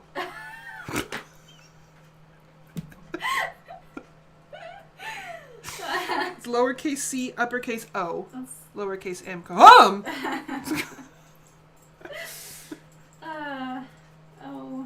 Just technology and internet. I was talking to my mom's boyfriend on Sunday, my birthday, when we were over at my mom's house, about how, we discovered fire, and then we invented the wheel, and then we should have just stopped. Because I feel like a lot of the stuff that, especially nowadays, inventions and stuff? Well, now there's the internet, and people are, being done with the internet, and there's, anyway. Humanity. It's a completely different topic. So they can't abandon the appeal, which is weird. That is weird. I mean, I understand that you're forced to, have an appeal, but, you can't even say, oh, please, I don't want to do this anymore. You have to just... I've accepted that's my sentence, yeah. That is weird. Okay, but why is okay, so this provision traces back to legislation prompted by a 1935 incident in which a condemned prisoner was executed before his appeal had been heard. So that's why I think on death row, yeah. Yeah. Definitely do that. Great. I just feel like it shouldn't be, do it automatically. Allow the defendant to say, no, I don't want that. So that's if I feel like that's if there's still a question as to whether or not they're truly guilty. But in this case, he confessed to brutally murdering his family. Right, but then there's that by whatever you said, by... Well, he was acquitted of his mom and siblings because of the insanity. So there is a question of guilt because you brought sanity into the mix. Oh. Right?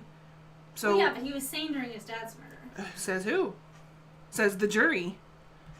Yeah. Right? So I think Yes. even in those situations, capital crimes, I agree with that automatic push to the top Supreme Court re-ruling or whatever.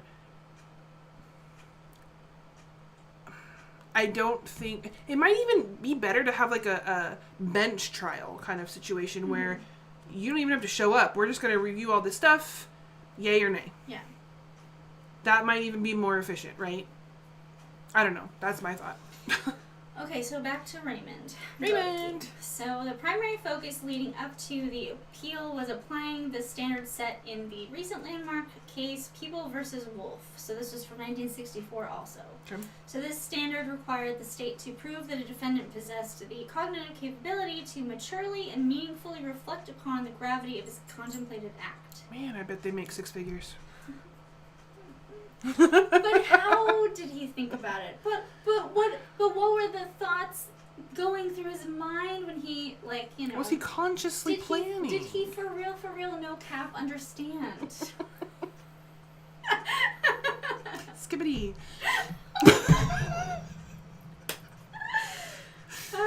Okay. Alright, so the appeal. I banned that in my house the other day. Like, anytime Lily the other day said, like, skibbity toilet, I was like, nope. No. No, we're not doing that. We're not doing that. That is so dumb. And we will not do that. I didn't tell her it was dumb, but, you know, it is very dumb. It just makes her want to do it more, so yeah.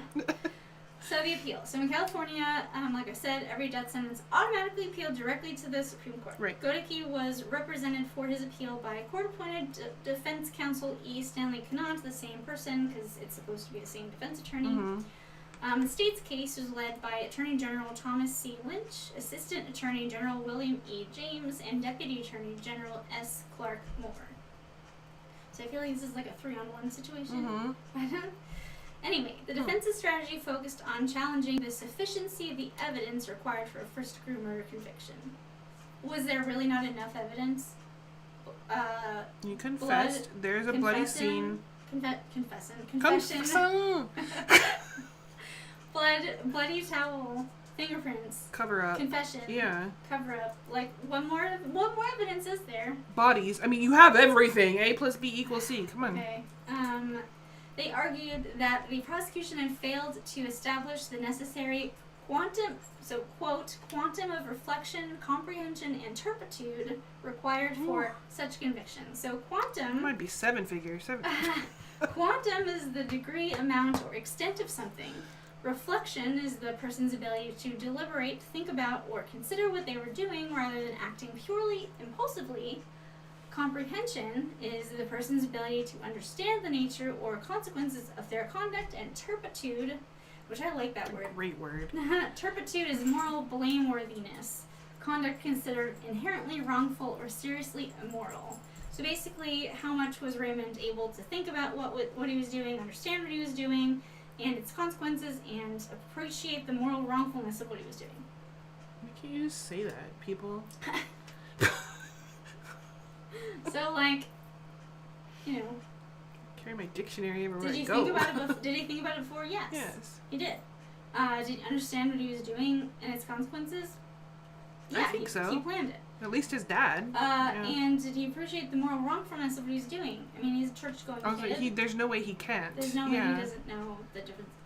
Anyways, the decision in People versus Goedecke remains a landmark ruling in the evolution of the diminished capacity defense. The court ruled that while Goedecke had committed the physical acts, his conviction for the first-degree murder of his father must be reduced to second-degree murder, which effectively vacated his death sentence. I wrote, why? In big capital letters. Should have seen my eyes In just red. pop when you said that. What? Yeah, I don't understand what the fuck happened. Don't understand why. Why? But that's what I said. Because I even said that just like 5 minutes ago when... This court just really doesn't want him to die. I mean, I don't know what... But when the jury trial chose or decided on, whatever, death row guilt and insanity in the same hour of crime, right? That discord would have to be double checked by the Supreme Court, right? And I think my brain, just how I'm thinking, if I'm on the Supreme Court for that trial, I'm saying you cannot be both legally sane and insane in the same moment. Yeah. So it would have to be knocked down to second degree. I get that. I don't like it. But because he was originally... See, I'm the opposite. Really? Okay. So I think that because I agree you can't be both legally sane and insane at the same time, they should all be first degree murder. Yes, but what I'm saying, I agree with that. What I'm saying is because the original trial ended in halvesies, kind of thing, there's not complete evidence of one or the other based on that first trial. Okay. So in my mind, Supreme Court people are looking at all of that, saying, well, the jury found enough evidence to say you were guilty here, but you weren't here, kind of situation. Oh, yeah. So we have to decide as the experts in the field, right, the Supreme Court, which one was he? But he was guilty of both. He was just one right. insane and the other one. Right, same kind of thing though, sane or insane. He can't be both. Which one is he? Right. So in my mind, I'm thankful for that Supreme Court because they didn't chop it down the middle. They clunked it seems like, kind of all in one. You were whatever. Anyways, I like that. I don't agree with it because I want him to not. But he's still not legally in trouble for the death. I know, and that's just not right. It's not right. Anyway, but yeah, I wasn't happy. It was not a happy camper. So People versus Wolf. So back to this case that kind of set the standard for this. Again, a first-degree murder conviction requires proof that the defendant possessed the cognitive capability to maturely and meaningfully reflect upon the gravity of his contemplated act. Oh, I thought this was turpitude again. He had to also like do an interpretive dance and like sing a song about it. Exactly. And, throw on a play. Anyway. Are you not entertained? Sorry. I don't know why that made me want to shout. This is Sparta. Because it's Gladiator and close enough. Oh. Oh, hey, I wasn't completely off base. You weren't. This is Raymond. Anyway. The court noted that Goedecke was a highly abnormal, mentally fragile individual who was precariously balanced on the edge of insanity. But that's not true. Yeah. Even the experts' witness testimonies were like, he was a good kid. He was an upstanding member of society. Also, just because you're highly abnormal and mentally fragile does not mean that you're precariously balanced on the edge of insanity. Okay, that's all of us. Yeah. We are all precariously balanced on the edge of insanity. We are all abnormal. Yes. Okay, and in some ways mentally fragile. Yes. So are we all precariously balanced? Yes. According to this lovely poet.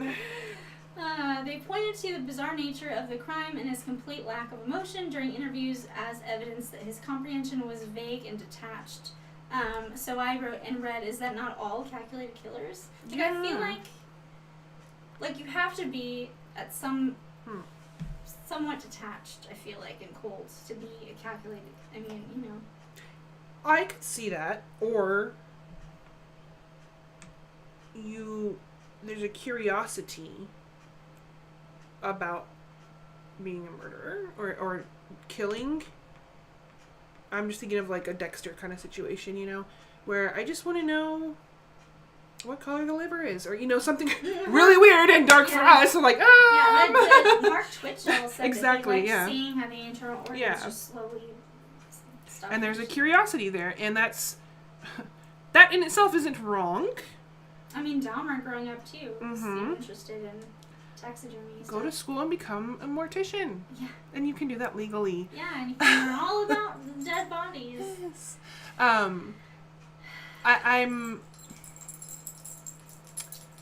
I disagree with the complete dissonance between that statement and what the defense gave as their defense. Like, he's a moral, upstanding society member and church-going, whatever. It doesn't match. Yeah. So where's the evidence for both of those, you know, kind of thing? I don't know. Okay. Again, this is California. In the 60s, too. Okay. The song. Anyway. California. Yeah, exactly. For a second, I didn't know if you knew what I was talking about. I did. I was just trying to get the right key, and I still think I missed it, but that's okay. So the court highlighted that the jury itself found Goedecke had plummeted into insanity in the few seconds or minutes between the initial assault on his father and the killing of the rest of his family, further proving his mental instability. They really really want this dude to have been insane. And they really want everybody to believe. I mean, again, this goes back to, like, when I said Precious Bland when I was researching it, I was like, the universe really wants me to believe that she was completely insane. Yeah. Just like, I mean, they really want us to be like, oh yeah. Like, I feel like we kind of, you know, like, we had, like, all of the serial killers of before. And now, I mean, this was the 60s, so that doesn't even, what I'm saying doesn't make Same sense. time. But I feel like people, Yeah. People just aren't willing to, like, but he went to church. Exactly. Yeah. But he went to church. There's no way he could have planned to be a murderer. He must have been insane. Like, that's such a like a childish, like, everything is sunshine and rainbows all rose-colored the glasses. time. Yeah. It's interesting because the argument is what I'm hearing is what I call spiraling. They're calling mental insanity. Because it's that, killed dad. Nope, because mom is still here. Oh my gosh, right, we just said this. And so that wasn't a planned thing.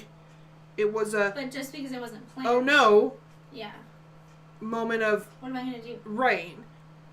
I don't call that insanity. I call that, you didn't plan for this. Yeah. You know, and now you have to deal with your consequences Spur of of the moment. not planning. I mean, yeah. I mean, you're basically saying that a spur of the moment decision means that you're insane. Exactly, and I don't agree with that. You know, like if I decide to, like, run a red light or something because I'm really late to work or whatever, like. And now you've run one, so you're like, might as well run all of them. Exactly, yeah. Right? Oh, you're insane. Now you're insane. No, it's just a really poor lapse of judgment. Yeah. I don't know. I've said like 6 different conflicting statements on this one, but you can't have it both ways. Yeah. You can't be sane and insane in the same crime. So, now we are going to get into the dissenting opinion. Okay. So Justice Stanley Mosk issued a sharp dissent joined by Justice McComb. So there were some members of the panel that are like us and didn't agree. Okay.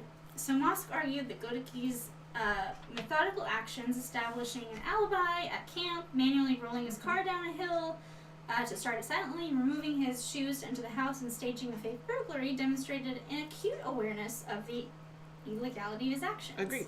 He would not have, if he didn't understand that it was wrong, he would have just done it in the open. Right. Why hide it? Why try to cover it up? Yeah. So he pointed out that unlike in the Wolf case, where the defendant's schizophrenia was undisputed, Goedecke's case featured a direct conflict between psychiatric experts, with prosecution witnesses affirming he was highly intelligent and not psychotic. So I guess in that, so they used the People versus Wolf to be like, this is the same, because blah, blah, but like it wasn't, because in People versus Wolf, everybody was like, this guy was psychotic. Crazy, yeah. But then the Goedecke case, Got split. we're like, Mm-hmm. okay. So the Goedecke decision represented the high point of judicial receptivity to psychiatric testimony determining criminal intent. So by requiring proof of mature reflection, the court effectively decoupled mechanical intent from moral awareness. So I guess this is when they were like, all right, they're two different. So this trend eventually faced significant backlash. So critics argued it allowed violent offenders to escape appropriate accountability. Which, I mean, again, that goes back to what we've been saying. Like, you still did the thing, right? So the dissatisfaction led to the abolition of the diminished capacity defense in California through legislative action and the passage of Proposition 8, California it was a California voter initiative, so in 1982. So this transitioned the state to the stricter standard of diminished actuality. So diminished capacity was because of mental illness, intoxication, etc. I was incapable of forming the required intent, and diminished actuality, regardless of what I was capable of, I actually did not form the required intent. So, so basically, like before, it was. Do you understand the gravity of what you're doing versus do you understand, or were you capable of planning this? So. Is that what I'm getting? Okay, so diminished actuality is like, I had the ability, but I did not have the intent to do what I did. Okay. And then diminished capacity is because of mental illness or intoxication, I was incapable of having intent, even if it looks like I wasn't in control. I intended to do it, yeah. Right, okay. So Proposition 8 fundamentally changed how mental illness is handled in criminal proceedings. So it reinforced legislative actions such as Senate Bill 54 that eliminated diminished capacity as an affirmative defense. It restricted the admission of evidence regarding a defendant's mental illness during the guilt phase of criminal trials. So from then on, you couldn't talk about. So you lay it all out in the beginning, and it's all. You're like, hey, here's all the evidence. Physical evidence that he physically did it, and then you wait until the next phase to then bring up his mental stuff. Oh, I thought that was how it was already being done. I guess you could still. Well, this solidified that. So like, because attorneys can bring in whatever they just have to ask the judge and like talk with the other side and be like, I want to talk about this, and they're like, what? That'll make him super Any objections? guilty. That's where that comes in. Yeah. Okay. So this made it. They had to completely be severed. So courts no longer evaluate whether a defendant possessed the capacity, the psychological potential to premeditate or form a specific intent. So the legal inquiry is now limited strictly to whether the defendant actually formed the required mental state at the exact time of the offense was committed. So this shift was intended to simplify the evaluation of mental states in trials and establish a more consistent and predictable framework for determining criminal responsibility. Okay. So good. Yeah, so I guess no more of this like piecemeal, whatever. So after the California Supreme Court reduced his first-degree murder conviction to second-degree murder, his death sentence was vacated and commuted to 5 years to life. Which I put 5 years only? Wow. Like 5 years? No, he's gonna get out for good behavior. He was transferred from San Quentin's death row to the California Medical Facility at Vacaville, where he was noted for maintaining a quiet profile. Here it comes. Did I hit the nail on the head? Here it comes. While in prison, Goedecke formed a significant connection with I was just saying that because I was implying that he had a I'm ready. profile, so I'm ready. whatever. Yeah. But we're not done. And by we're not done, anyway, so, while in prison, Goedecke formed a significant connection with a correction officer who had previously guarded him as San Quentin. This officer eventually introduced Goedecke to his wife, Mrs. Lawrence. So, No. Here's a murderer. No. Here's my wife. Following the officer's subsequent suicide, Goedecke remained in close contact with the widow. Gross. Yeah. Goedecke served approximately 11 years of his life sentence before being released on parole in August 1975. No. Yeah. Stop doing that. Yep. Like, he killed somebody. 4 somebodies. Intentionally. Yeah. He killed 4 Viciously. somebodies viciously. One of the somebodies, we were able to prove intent. Like, what do you mean 11 years? What do you mean? He bludgeoned them with an iron bar wrapped in a towel. What do you mean? They throw away the key. That should not be a... I hate it. Okay. So despite having bludgeoned his entire family, Yep. he left prison as a man of considerable means because he didn't have to succumb to the Slayer rule. So he's just a rich guy, You got away with it. free from prison. Yep. Upon his release, Goedecke moved to San Rafael, California, where he married and settled into a life that mirrored his ideal Christian boy persona. So this is... Your head's gonna explode. Just had to take a deep breath. All We're good. over, okay? Just deep breath.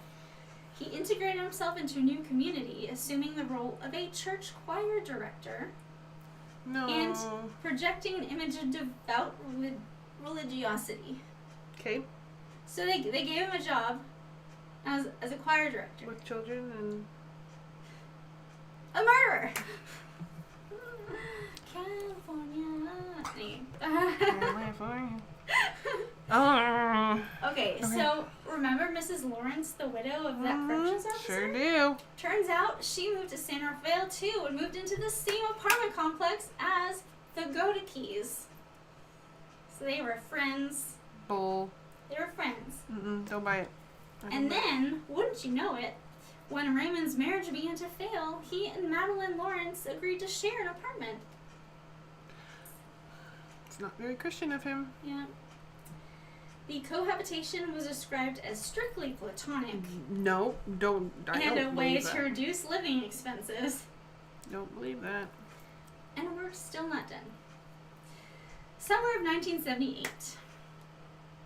Madeline Lawrence disappears from their shared residence between June 7th and June 17th, 1978. Her body was discovered on June 17th wrapped in a blanket off Sly Park Road in a remote area of El Dorado County. An autopsy determined the cause of death was strangulation. Another passionate end. Goedecke was identified as the prime suspect due to his proximity to the victim. Duh. On June 29th, 1978, he told detectives he would attend a scheduled polygraph test, but instead fled the jurisdiction. Okay. Idiot.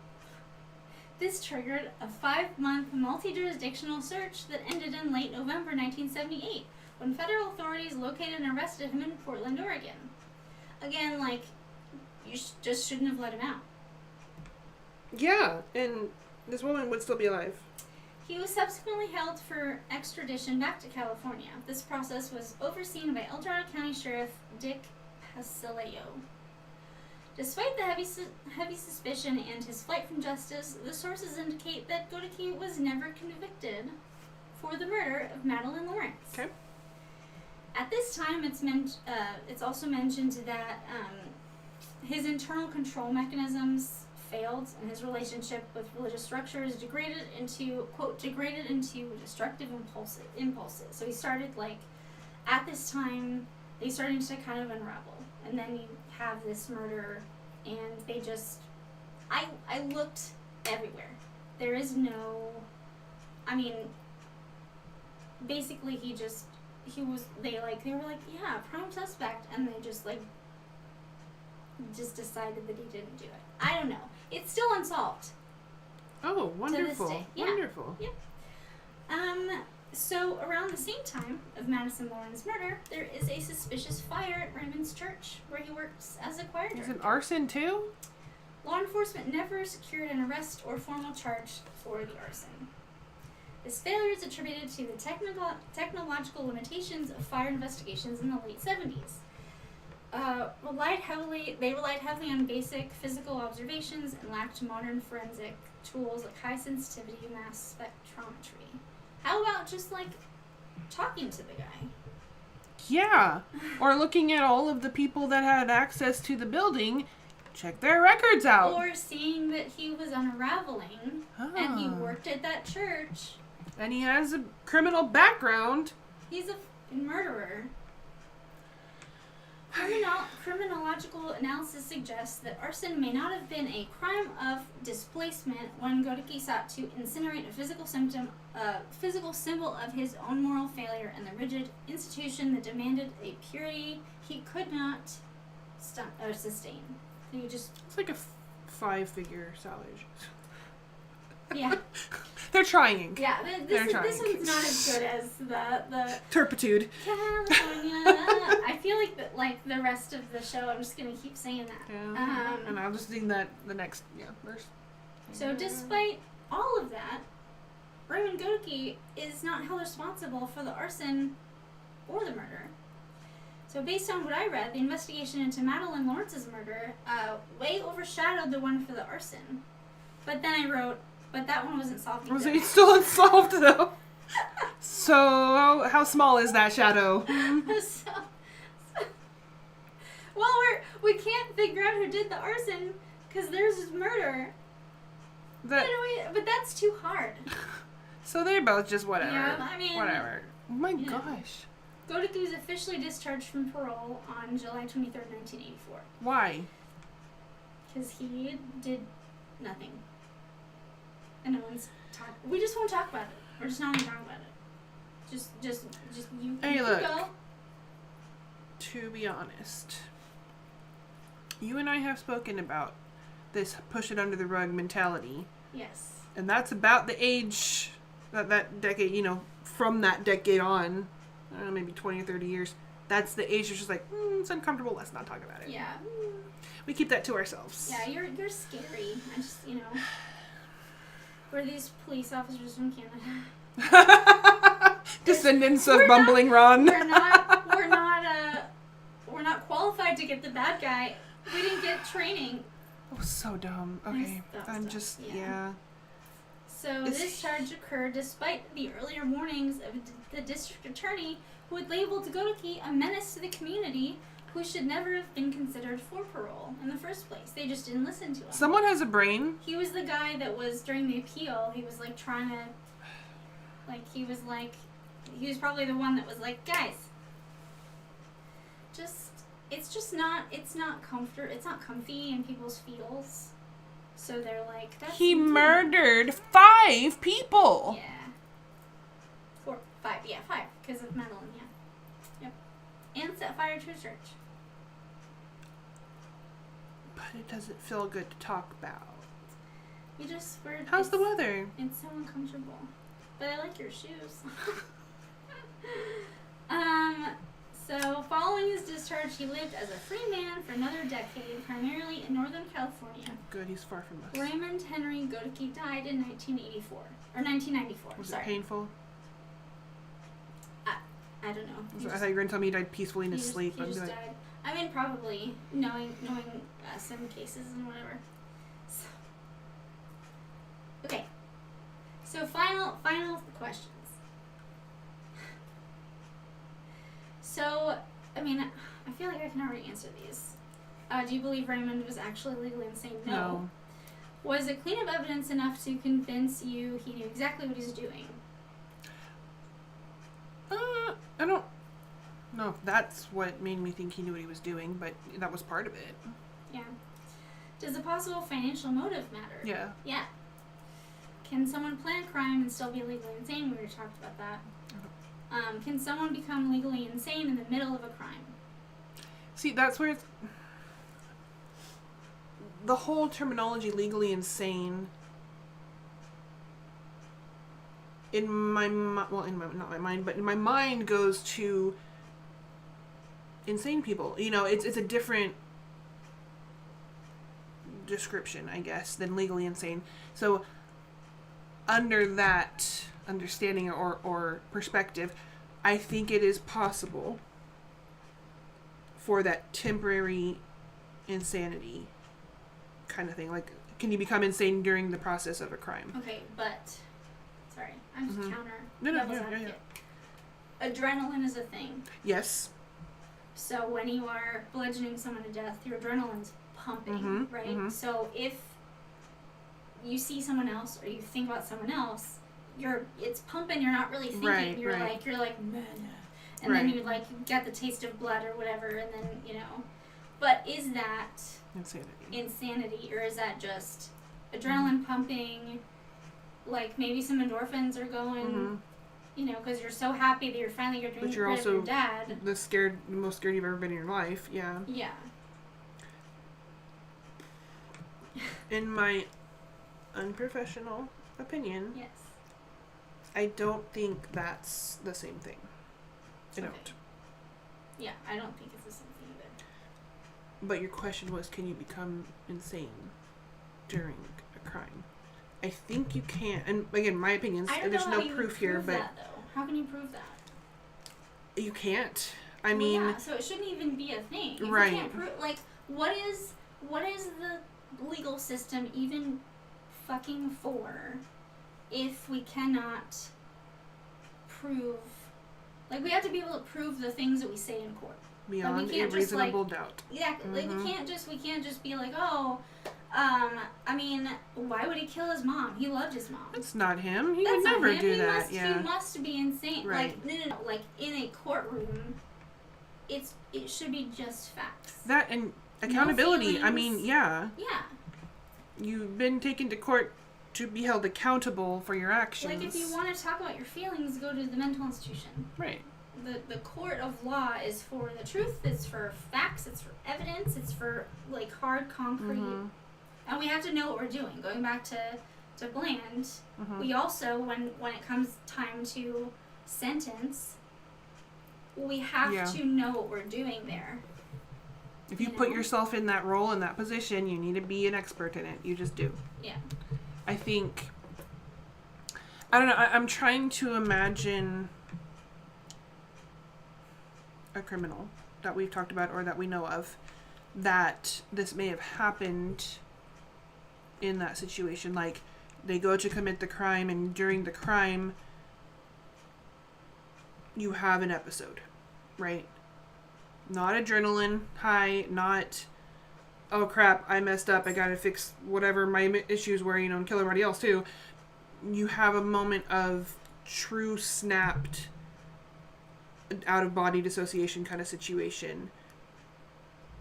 I think that would qualify for that temporary insanity, or if it were the one of 4, murders, that could qualify. I don't think this is that case. I don't. Yeah. I think it was just a lack of planning. I really do. I mean, I go back to, how do you prove? You don't. The only person that knows is the person who did it. Exactly. So, like, how is the court supposed to to say that? I don't think you can. You can't.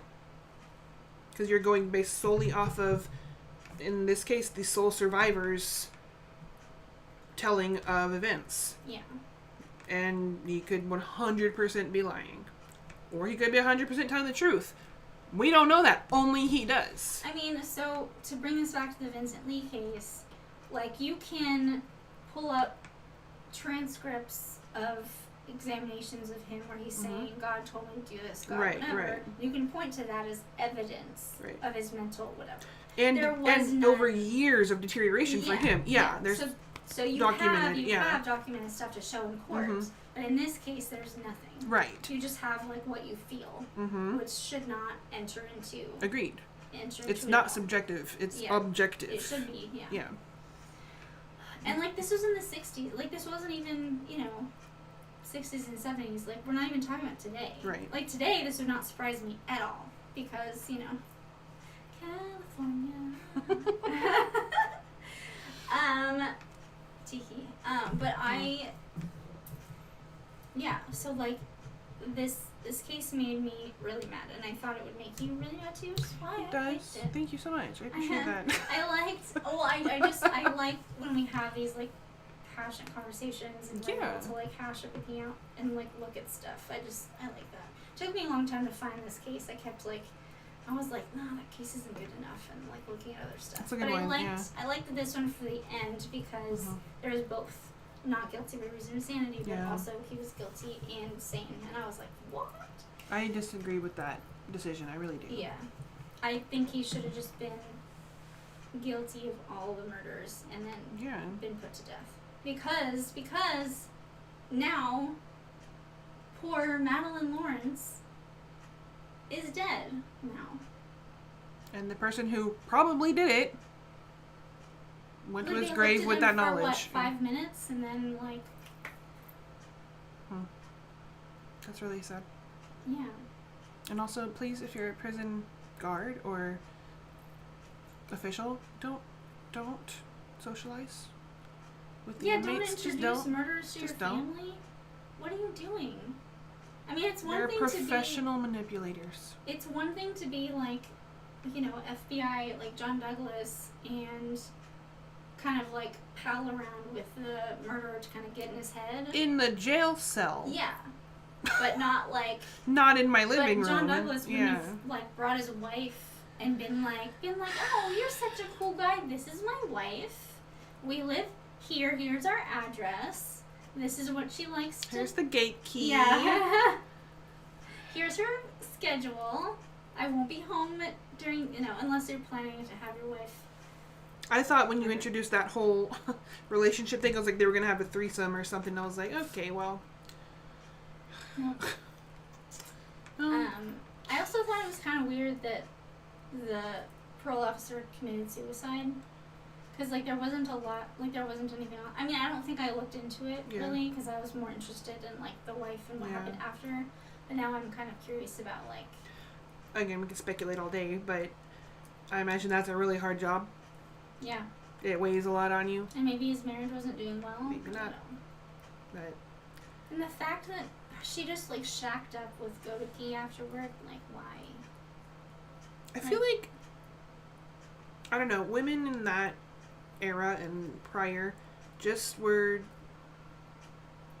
yes men. I mean, you don't say no, you don't, you know, and then of course she's alone now because her husband is dead and she needs a breadwinner.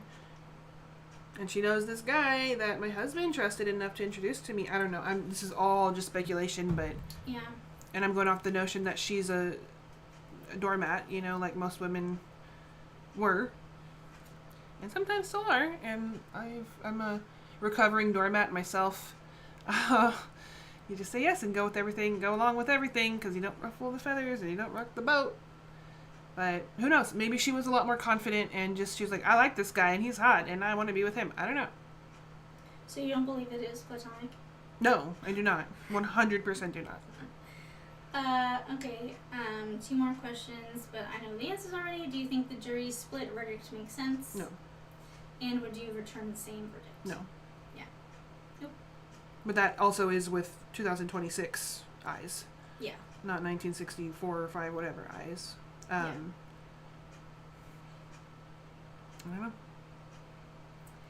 We're it's a flawed system because we're full of flawed people, and that's just how that works. And unfortunately, it screws up. I mean, this is random, and the stream has been going a long time, but when was, like, hysteria a thing? Like, when women were diagnosed with hysteria, was that way before that, or was it around that time? I know it was early, like, I don't know when that kind of went away, but... Because I'm thinking, like, maybe the reason they were so easily convinced of the temporary insanity was because, like, he just went crazy and he had some, like, hysteria and, like, you know, yeah. I'm gonna look it up right now. Oh, that's the first... I didn't even finish the sentence. Hysteria officially stopped being a medical diagnosis in 1980. Wow. Ooh. When the American Psychiatric Association removed hysterical neurosis from the 3rd edition of Diagnostic and Statistic Manual of Mental Disorders, the DSM. So this is DSM-5. The hysterical neurosis was in the DSM-3 still. Interesting. Physical symptoms with psychological roots became conversion disorder or somatic symptom disorder, which are, I know somatic symptoms in here still. I don't know about conversion disorder. I'm just thinking, like, if a woman losing it diagnoses hysteria and they don't really, like, look into it really much further than that, like, maybe that was, like, the thinking behind... He must have been just insane because, like, why would he, he planned to kill his dad, but then why would he also murder the rest of his Exactly. family? That was my whole contention with so, this. So, like, they didn't really, but they were so quick to, like, oh, yeah. Because you believe the man. You believe... Well, right, but especially at the time, like, I mean, it's kind of like women... There could be so many reasons why she's acting the way she's acting. Right. But we don't like it, so she's hysterical, so this is also uncomfortable, right? Like, you planned to kill your dad, you hated your dad. Right. Why did you kill your mom and siblings? Yeah. You must have been crazy, because who would do that, right? They were no threat. Yeah. Which was my whole thought, too. So I was looking up 1963 to the 1980s was really heavily focused on feminism. So that makes sense. This time period, right? When all that is still kind of like, not really sure about women, So dangerously and horrifically close to present day. And women are still being, in the 60s, still being treated like nothing. I'm not a feminist. I'm gonna tell you that right now. I'm not. Yeah. In the crude term, I'm not. But I do find it gross that it took our country so long to look at women. I won't even say equally, but respectfully. I don't know. We have a whole thing about that. I know. Anyways, I just wanted to look that up to see if that was kind of it's along the same back period. then roles were also very more rigid more and strictly defined. Yep. So that is Raymond Henry Goedecke. Murdered 5 people and only went to jail for 11 years. Only went to prison for 11 years. And then went on to commit another murder and an arson. Allegedly. Unproven. So. Yay. I mean, I can only hope that we have a better system in place today than we did then. I mean, we don't, though, because Precious Bland. That's true. Stop squashing my dreams of hope. But, what are we doing? We need to know what we're doing. We need to know what we're doing. And we don't. And we're just trying to please everybody. This is impossible. The thing. We're trying to please everybody. And, as soon as somebody gets upset, we're like, oh, God, okay. So sorry. We won't say that again. What do you think we should do? Don't ask. Just tell us what the things are.